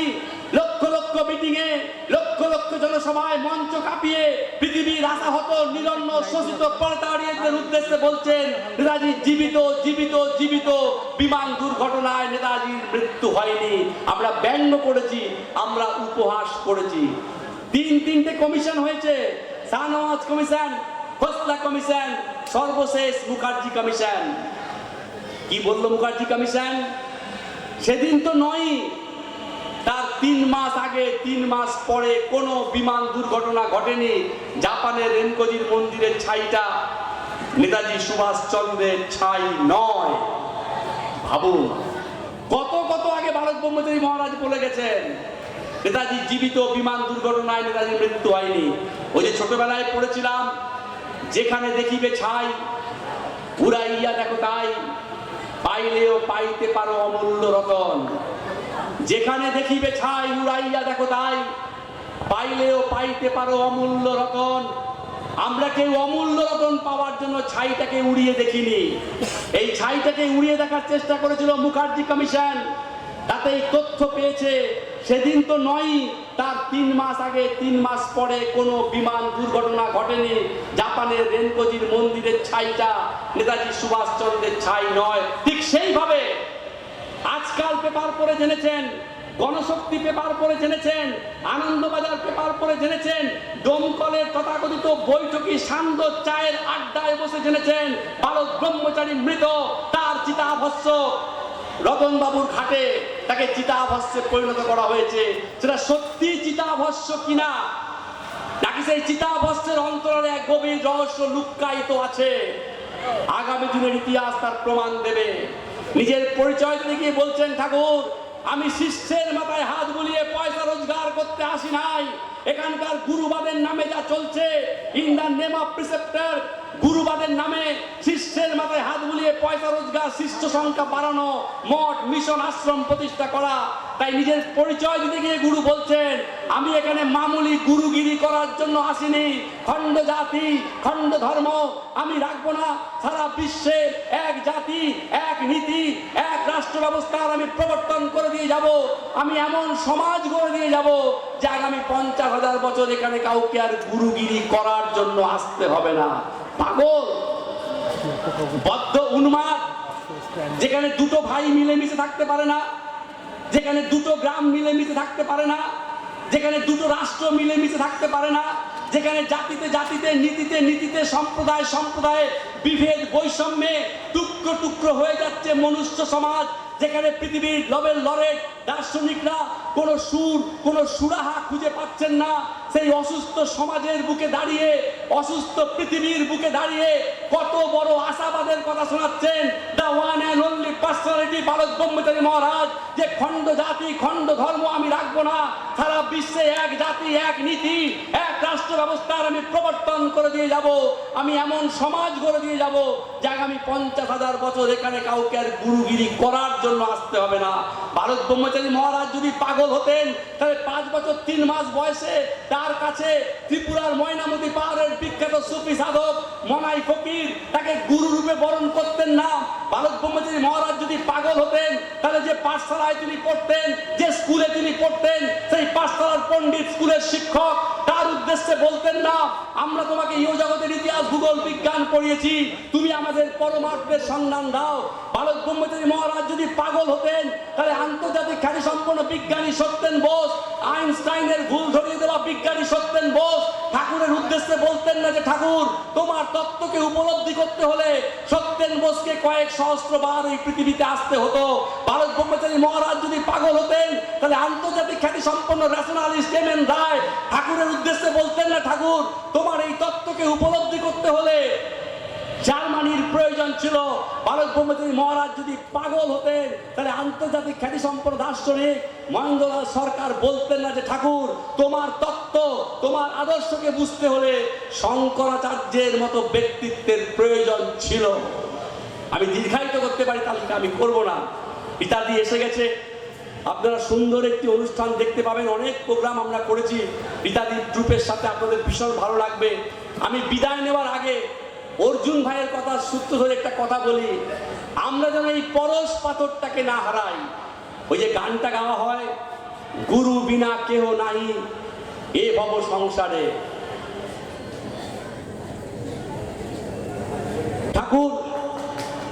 ঠাকুর সেখানে বলছেন যে আমি যদি তোদের মতো গুরু পেতাম, আমি দাসানুদাস হয়ে থাকতাম।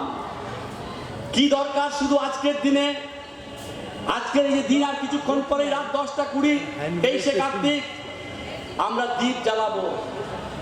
আত্মজিজ্ঞাসার দিন, নিজের সাথে কথা বলার দিন, যে 1 কোটি টাকার লটারি একটা মানুষকে পাল্টে দেয়, 1 কোটি টাকার লটারি একটা ভিখারিকে পাল্টে দেয়। আর জন্মসিদ্ধকে পেয়ে, পূর্ণ ব্রহ্মকে পেয়ে, ইন বনকে পেয়ে আমরা আমাদের জীবনটাকে পাল্টাতে পেরেছি। তো আমরা গুরুর প্রতি সেই নির্ভরতা, সেই বিশ্বাস, সেই আস্থা, সেই প্রত্যয় আমরা ধরে রাখতে পারছি তো? ধরে রাখার উপায় তার দেওয়া তত্ত্ব, তার দেওয়া বীজ মন্ত্র, তার দেওয়া মহানামের প্রয়োগ। অর্জুন ভাই ছুঁয়ে গেছে। আগুনের দায়িকা শক্তি আছে, এটা বই পড়ে জানিনি। আগুন যে পুড়িয়ে দিতে পারে, এটা বই পড়ে শিখিনি। জীবনের চলার পথে বুঝে না বুঝে, জ্ঞাতে বা অজ্ঞাতে কখনো আগুনে হাত দিয়েছিলাম, ছ্যাঁকা খেয়েছি, সেখান থেকে উপলব্ধি হয়েছে আগুন কাউকে রেয়াত করে না, আগুন পুড়িয়ে দেয়। সেভাবে উপলব্ধি করেছি। উত্তরবঙ্গের এক বোন বলেছিল, দীপক দা, যারা বালক ব্রহ্মচারী মহারাজকে দর্শন করেনি, যারা বালক ব্রহ্মচারী মহারাজকে স্পর্শ করেনি, তার ডিভাইন টাচ পায়নি, যারা বালক ব্রহ্মচারী মহারাজের তত্ত্ব পায়নি, তাদের তবুও ক্ষমা আছে, আমাদের কিন্তু কোনো ক্ষমা নেই। কারণ আমরা তার স্পর্শ পেয়েছি, আমরা তার মন্ত্র পেয়েছি, আমরা তার তত্ত্ব পেয়েছি, তার দেওয়া মহানাম পেয়েছি। আমরা কি করতে পারি? প্রণিপাত, অ্যাবসলিউট সারেন্ডার, গুরুর প্রতি নির্ভরতা। একটা গল্প বলি সব জায়গায়। একটা পুকুরে 2টো মাছ ছিল, একটা বড় মাগুর মাছ, একটা ছোট মাগুর মাছ। তো ছোট মাগুর মাছ রাত দিন গুরু গুরু করে, গুরু বিনা কেহ নাই, সে গুরুর কীর্তন করে, গুরুর ভজনা করে। ওইটা থেকে বড় মাগুর মাছটা বলছে যে রাত দিন দেখি তুই গুরুর কীর্তন করিস, কি হবে এসব গুরু গুরু করে? ছোট মাগুর মাছটা বড় মাগুর মাছকে বলছে, ভাই গুরু ছাড়া কেউ নেই পৃথিবীতে, তাই গুরুর চিন্তা করো, গুরুর ধ্যান করো। এবার ছোট মাছের কথায় প্রভাবিত হয়ে যে বড় মাছ কোনোদিনও গুরুর নাম করতো না, সেও গুরুর ভজনা শুরু করলো। যেদিন গুরুর ভজনা করলো, পরের দিন একটা জেলের জালে ধরা পড়ে গেল 2টো মাছ, ছোট মাগুর মাছ আর বড় মাগুর মাছ। তখন বড় মাগুর মাছ রেগে গিয়ে ছোট মাগুর মাছটাকে বলছে, দিব্যি ছিলাম পুকুরে, খেলে বেড়াতাম, তোর পাল্লায় পড়ে গুরুর নাম নিয়েছি, এই তো দেখ জালে ধরা পড়ে গেলাম, এবার জীবনটা যাবে। ওই চরম বিপদেও ছোট মাগুর মাছটা বড় মাগুর মাছকে বলছে, ভাই গুরুর প্রতি বিশ্বাস হারিও না, গুরুর প্রতি আস্থা হারিও না, গুরু আছে, গুরু আমাদের রক্ষা করবে। বলছে আর কি রক্ষা করবে, জালে তো ধরা পড়ে গেছি, এবার জেলে এনে গিন্নিকে দিয়েছে, গিন্নি সেটা ভালো করে হাড়ির মধ্যে রেখে দিয়েছে চাপা দিয়ে। জানেন জিওল মাছকে হাড়ির মধ্যে রাখতে হয়। এবার হাড়ির মধ্যে দুজনের কথা হচ্ছে, ওই হাড়ির মধ্যেও ছোট মাগুর মাছটা গুরু গুরু করছে, গুরুকে স্মরণ করছে। গুরুর ওপর নির্ভর করো, গুরুর ওপর ভরসা করো, গুরুর ওপর বিশ্বাস হারিও না। মাগুর মাছটা বলছে এখনো গুরুর কথা বলছিস? পুকুর থেকে চলে এলাম হাড়িতে, কাল সকালে প্রাণ যাবে, এখনো বলছিস গুরু আছে? বলছে হ্যাঁ গুরু আছে, গুরু রক্ষা করবে, গুরুর ওপর ভরসা করো, গুরুর ওপর নির্ভর করো। পরের দিন সকাল হয়েছে, জেলে হাটে যাচ্ছে। হাটে যাওয়ার আগে জেলে তার গিন্নিকে বলছে, গিন্নি আমি হাটে যাচ্ছি, ভালো করে মাগুর মাছটা রান্না করো। সে চলে গেছে হাটে। গিন্নি এবার হাড়ি থেকে বার করেছে দুটো মাছকে, ভালো করে ছাই মাখাচ্ছে। যখন ছাই মাখানো চলছে, মা বোনেরা ভালো মতো জানবেন জিওল মাছকে কাটার আগে ছাই মাখাতে হয়। একটা গল্প আমাদের অনেক কিছু বলে দীর্ঘ বক্তব্যের থেকেও, দ্যাটস ওয়াই দ্য স্টোরি। যখন ছাই মাখানো চলছে, সেই ছাই মাখানো অবস্থাতেও ছোট মাছটা বলছে জয় গুরু, গুরু বিনা কেউ নাই এ ভব সংসারে। তখন বড় মাগুর মাছ বলছে তোর পাল্লায় পড়ে জীবনটাই গেল, পুকুর থেকে হাড়িতে এলাম, এবার হাড়ি থেকে বের করেছে, ছাই মাখানো হয়ে গেছে, এখনো বলছিস গুরু আছে? বলছে হ্যাঁ গুরু আছে, গুরু আমাদের রক্ষা করবে। যখন পুরোপুরি ছাই মাখানো হয়ে এসছে, কাটতে যাবে, এমন সময় ছুটতে ছুটতে আসছে জেলে, গল্পের জেলে, এসে বলছে গিন্নি তুমি কি মাছটা কেটে ফেলেছো? তখন গিন্নি বলছে তোমার দেখি তর্স হয়েছে না, একটু সবুর করো। বলছে না মাছটা কেটো না। বলছে কেন? বলছে আমি তো হাটে গিয়েছিলাম, রাজামশাই ঢেরা পিটিয়েছে। রাজামশাই বলছে তাকে একজন রাজ জ্যোতিষী বলেছে যে যদি কোনো প্রজা রাজামশাইকে দুটো জিওল মাছ উপহার দিতে পারে, আর রাজামশাই যদি সেই দুটো জিওল মাছকে তার নূতন কাটা দিঘিতে ছাড়তে পারে, তাহলে আরো রাজ ঐশ্বর্য তো পাবে, পরবর্তী জন্মেও সে রাজা হয়ে জন্মাবে। গিন্নি মাগুর মাছ জীবনে অনেক খেতে পারবো, কিন্তু এত বড় সুযোগ আমি হারাতে চাই না। গিন্নি বললো হ্যাঁ তুমি ঠিক কথা বলেছো। মাছগুলোর থেকে ছাই টাই ভালো করে ধুয়ে সুন্দর করে হাড়ির মধ্যে দুটো মাছকে নিয়ে গল্পে রাজামশাইয়ের কাছে গেছে। গিয়ে বলছে রাজামশাই আমি আপনার গ্রামের এক প্রজা, এই নিন দুটো জিওল মাছ। রাজামশাই সেই জিওল মাছগুলোকে নিল এবং মন্ত্র পাঠ টাঠ করে জ্যোতিষীর উপস্থিতিতে সেই জিওল মাছ দুটোকে রাজার নূতন কাটা দিঘিতে ছেড়ে দিল। তখন ছোট মাগুর মাছ বড় মাগুর মাছকে বলছে বন্ধু আজ উপলব্ধি করলে তো গুরু বিনা কেহ নাই এ ভব সংসারে। গুরুর প্রতি অ্যাবসলিউট ডিপেন্ডেন্স, এটা আমাদের ঘরানার কথা। আজকের এই পবিত্রতম দিনে আমরা যেন গুরুর প্রতি নির্ভরতা, গুরুর প্রতি বিশ্বাস, গুরুর প্রতি আস্থা না হারাই।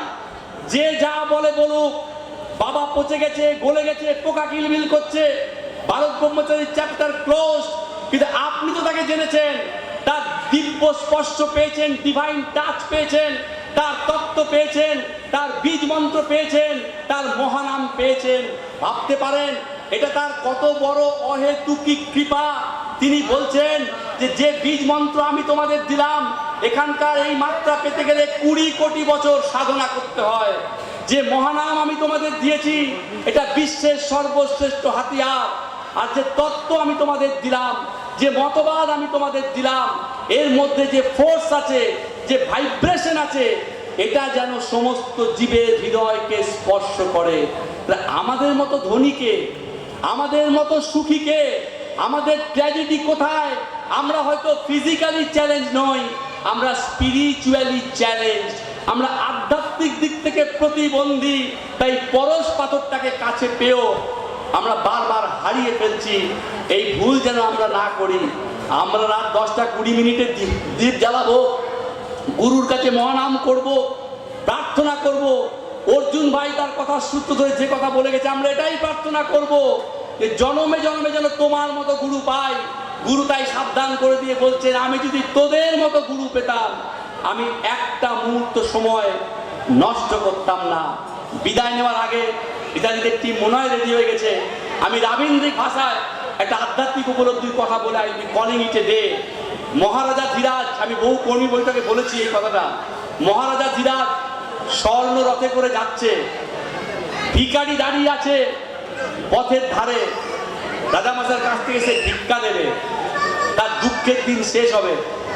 মহারাজ আসছে সোনার রথে চড়ে, ভিখারি মানসিক দিক থেকে প্রস্তুতি নিচ্ছে যে মহারাজের কাছে কি চাওয়া যায়। হঠাৎ ভিখারিকে অবাক করে দিয়ে মহারাজা ধীরাজ নেমে এলো স্বর্ণ রথ থেকে। ভিখারিকে অবাক করে দিয়ে দুহাত বাড়িয়ে বলল, তোমার যা দেওয়ার আছে তুমি আমাকে তা দাও।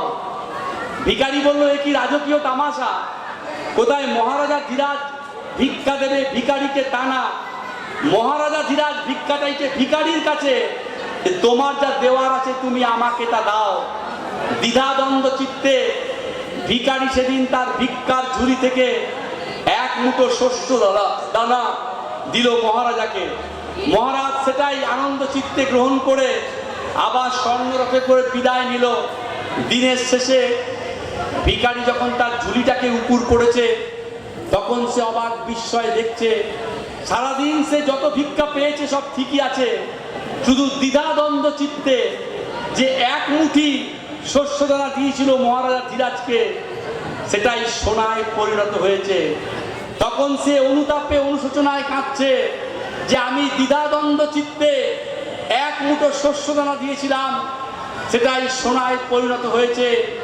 আমি যদি আমার সর্বস্ব তোমাকে দিতে পারতাম, আমার এই জীবনটাই স্বর্ণময় হয়ে যেত।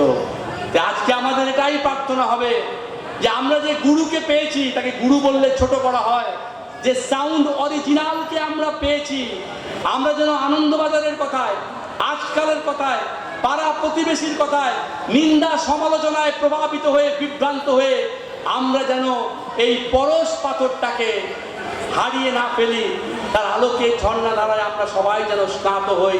এই আবেদনটুকু রেখে রীতাদিদের অনুষ্ঠান রয়েছে, আপনারা সবাই দেখবেন। যেভাবে আপনারা ঐকান্তিকভাবে সহযোগিতা করেছেন তার জন্য আমরা কৃতজ্ঞ।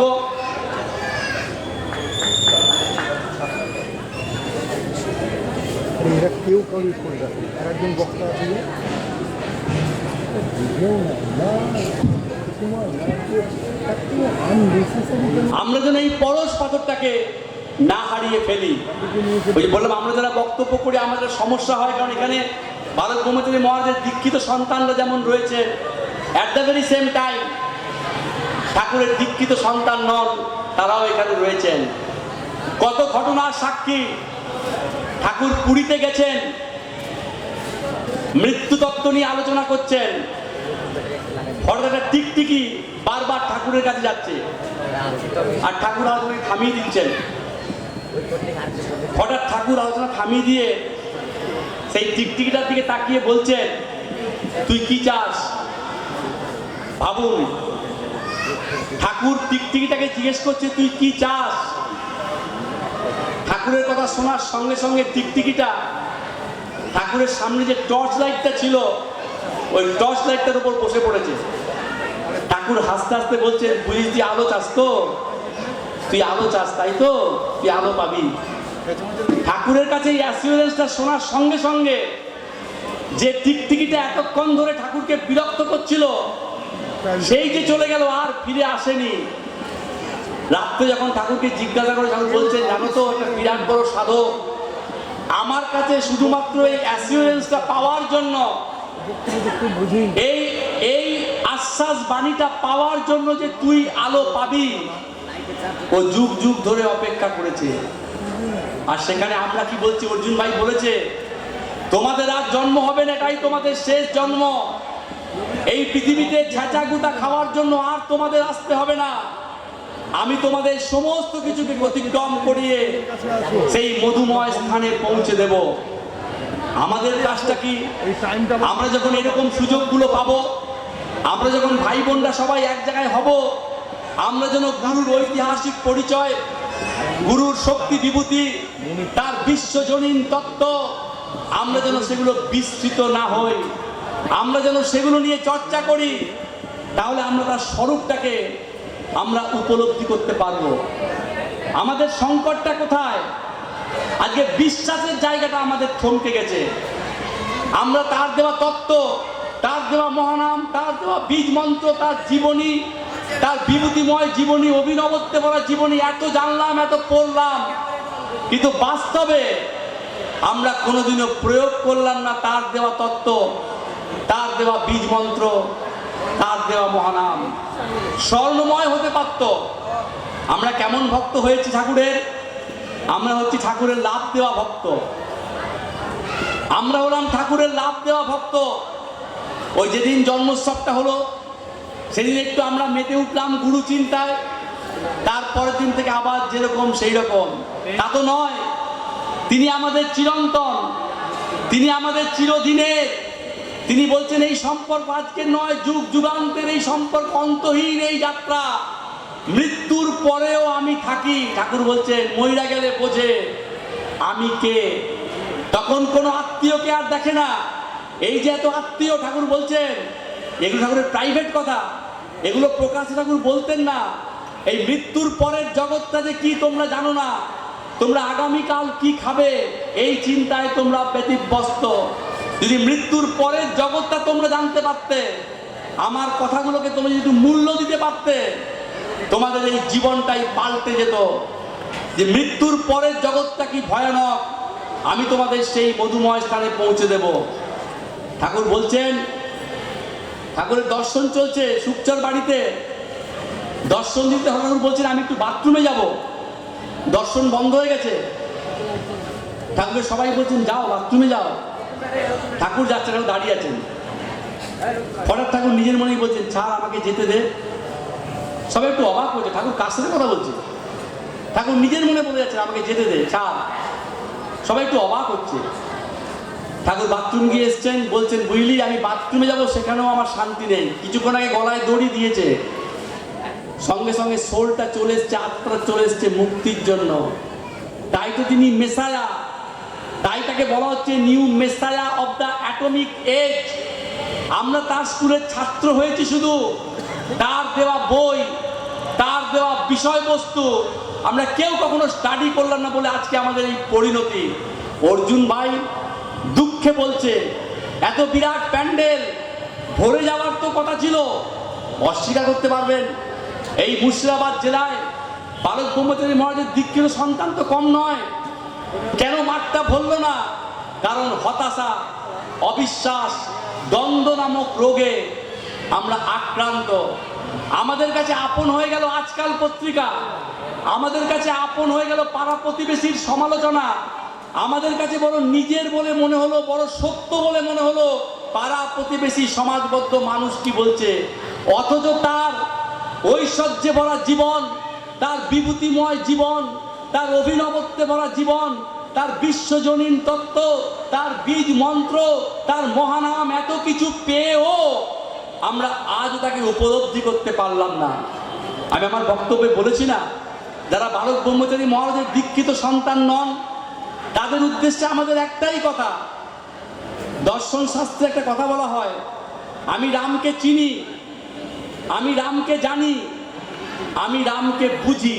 চেনা, জানা, বোঝা তিনটে সম্পূর্ণ ভিন্ন মাত্রা।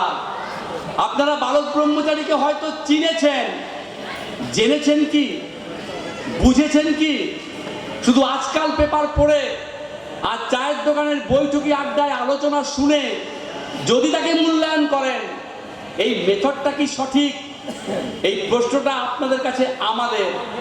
বালক ব্রহ্মচারী মহারাজ সম্পর্কে যা জেনেছেন, যে পদ্ধতিতে জেনেছেন, এটা কতটা সঠিক?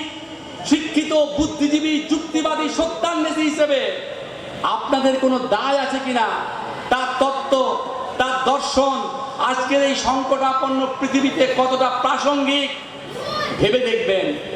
আর আমরা যারা বালক ব্রহ্মচারী মহারাজের দীক্ষিত সন্তান, আজকে এই প্রশ্ন যেন আমাকে তাড়িত করে যে ঠাকুর তুমি যে সুরে, যে তালে, যে লয়ে, যে ছন্দে আমাদের জীবনটাকে তুমি সাজাতে চেয়েছিলে, আমরা সেই সুর, সেই তাল, সেই লয়, সেই ছন্দে আমাদের জীবনটাকে সাজাতে পেরেছি তো? কেন পারছি না? হতাশা, নিরাশা, দ্বন্দ্ব আমাদেরকে ভর করেছে, আমাদেরকে গ্রাস করেছে। আমরা ঠাকুরের লাভ দেওয়া ভক্ত হয়ে গেছি। রসিকতা করে বলি আমি সব জায়গায়, শিয়ালদা স্টেশনে ব্যাগ ট্যাগ নিয়ে একজন ট্রেনে উঠেছে, ট্রেনটা ছেড়ে দিয়েছে, সে ট্রেনে উঠে গেছে। ট্রেনের মধ্যে সব যাত্রীরা বসে আছে, কেউ চা খাচ্ছে, কেউ তাস খেলছে। হঠাৎ উঠে সে বলছে, এই ট্রেনটা ব্যারাকপুরে থামবে? যারা ডেলি প্যাসেঞ্জার, নিত্যযাত্রী, তারা বলছে এটা গ্যালোপিং ট্রেন, এই ট্রেন কোনোদিনও ব্যারাকপুরে থামে না, আপনি উঠলেন কেন? বলছে না, আমাকে ব্যারাকপুরে নামতেই হবে, আমার বড় বিপদ। বলছে না, এই ট্রেন তো ব্যারাকপুরে থামে না, এটা গ্যালোপিং ট্রেন। তখন সে বলছে আজকে কিন্তু থামবে, কারণ আমার গুরু আছে।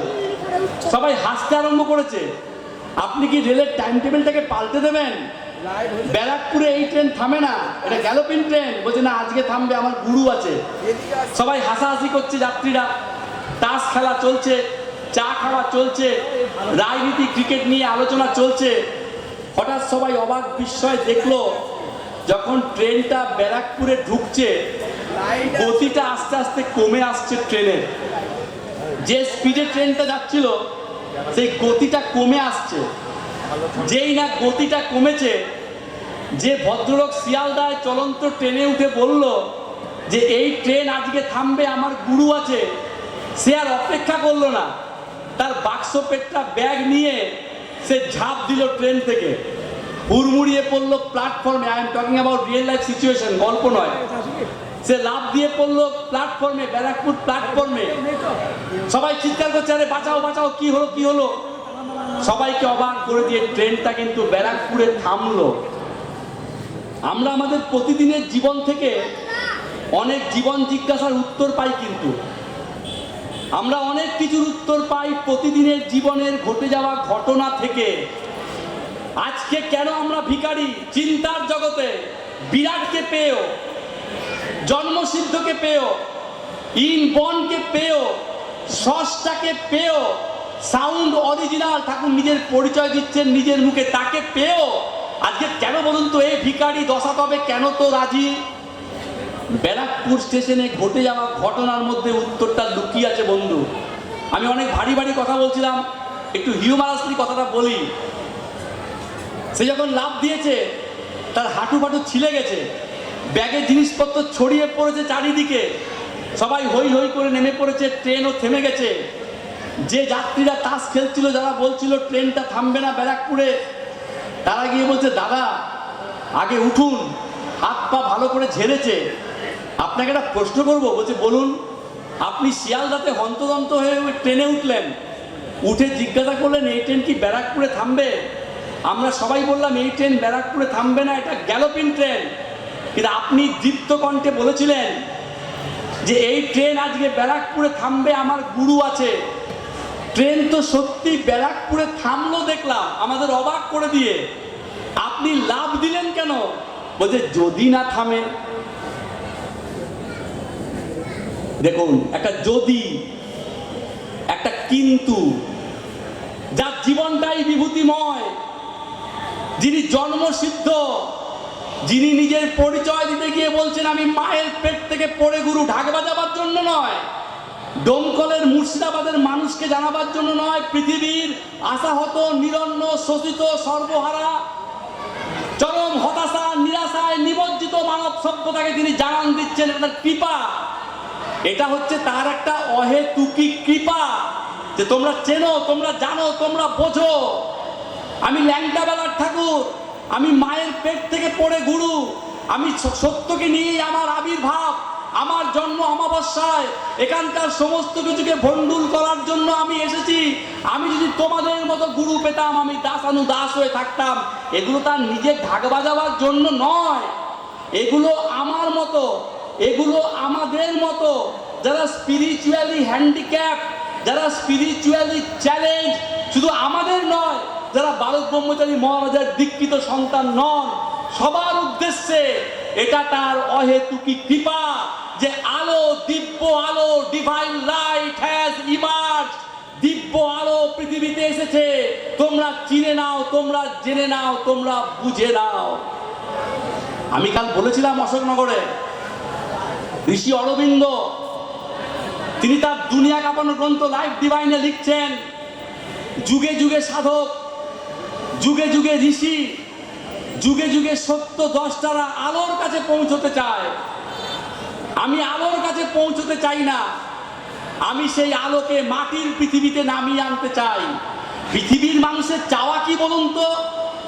ভাত নয়, বিরিয়ানি নয়, পোলাও নয়, সোনা গয়না ঐশ্বর্য বৃত্ত নয়, আলো আলো আলো, light light, give me light, it is the cry of my soul. প্রতিটি মানব আত্মার একটাই মাত্র আকুতি, আমাকে আলো দাও। আমি অন্ধকারের পথিক, আমি অন্ধকারে নিমজ্জিত।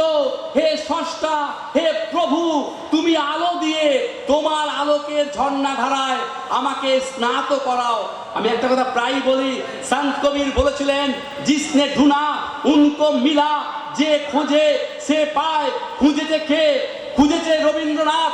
তাই তিনি গান বাঁধলেন, আলোকের এই ঝর্ণা ধারায় ধুইয়ে দাও আপনাকে লুকিয়ে রাখা ধুলায় ঢাকা, ধুইয়ে দাও আলোকের এই ঝর্ণা ধারায় ধুইয়ে দাও আপনাকে লুকিয়ে রাখা ধুলায় ঢাকা, ধুইয়ে দাও আলোকের এই ঝর্ণা ধারায় ধুইয়ে দাও।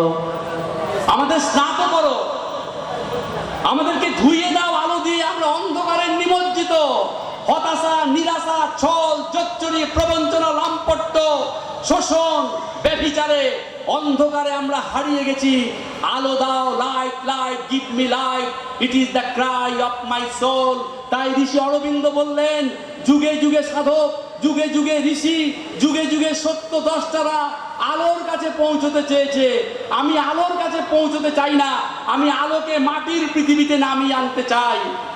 সেই ঋষি অরবিন্দের কথা সূত্র ধরে অগ্নিযুগের বিপ্লবী বারীন্দ্র কুমার ঘোষ ঠাকুরের 39তম আবির্ভাব দিবসে, আজকে যেমন আপনারা ডোমকলে করছেন, আপনারা পোস্টার করেছেন, আপনারা দেওয়াল লিখন করেছেন যে ডোমকলে 2 দিন ব্যাপী অনুষ্ঠান হবে, ডোমকলে নৃত্য গীতের অনুষ্ঠান আছে, আলোচনা রয়েছে, যেমন আপনারা বিভিন্ন জায়গায় পোস্টারিং করেছেন, ঠিক সেইভাবে অগ্নিযুগের বিপ্লবী বারীন্দ্র কুমার ঘোষ ঠাকুরের 39তম আবির্ভাব তিথি উপলক্ষে দেশবাসীর উদ্দেশ্যে একটি আমন্ত্রণ পত্র লিখেছিলেন।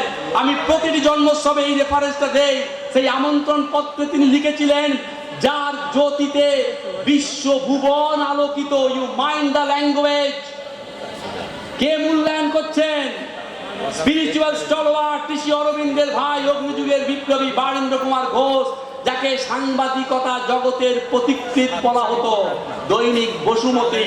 তিনি লিখছেন, দেশবাসীর উদ্দেশ্যে লিখছেন, যার জ্যোতিতে বিশ্ব ভুবন আলোকিত, সেই আলো দেহ ধারণ করে পৃথিবীতে এসেছে। আমরা যারা তার ভক্ত, শিষ্য, অনুরাগী, আমরা যেন উপলব্ধি করার চেষ্টা করি কি পরম সম্পদ তিনি আমাদের দিতে চান।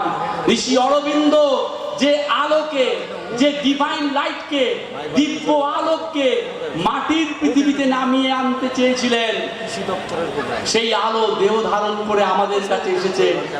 আমরা যেন তাকে উপলব্ধি করি। তাই আজকের এই পবিত্রতম দিনে ডোমকলের প্রতিটি মানুষের কাছে, আমাদের যারা গুরু ভাই, যারা পরম পিতার দীক্ষিত সন্তান, এবং এট দ্য ভেরি সেম টাইম যারা পরম পিতার দীক্ষিত সন্তান নন, তাদের কাছে আবেদন রেখে যাব।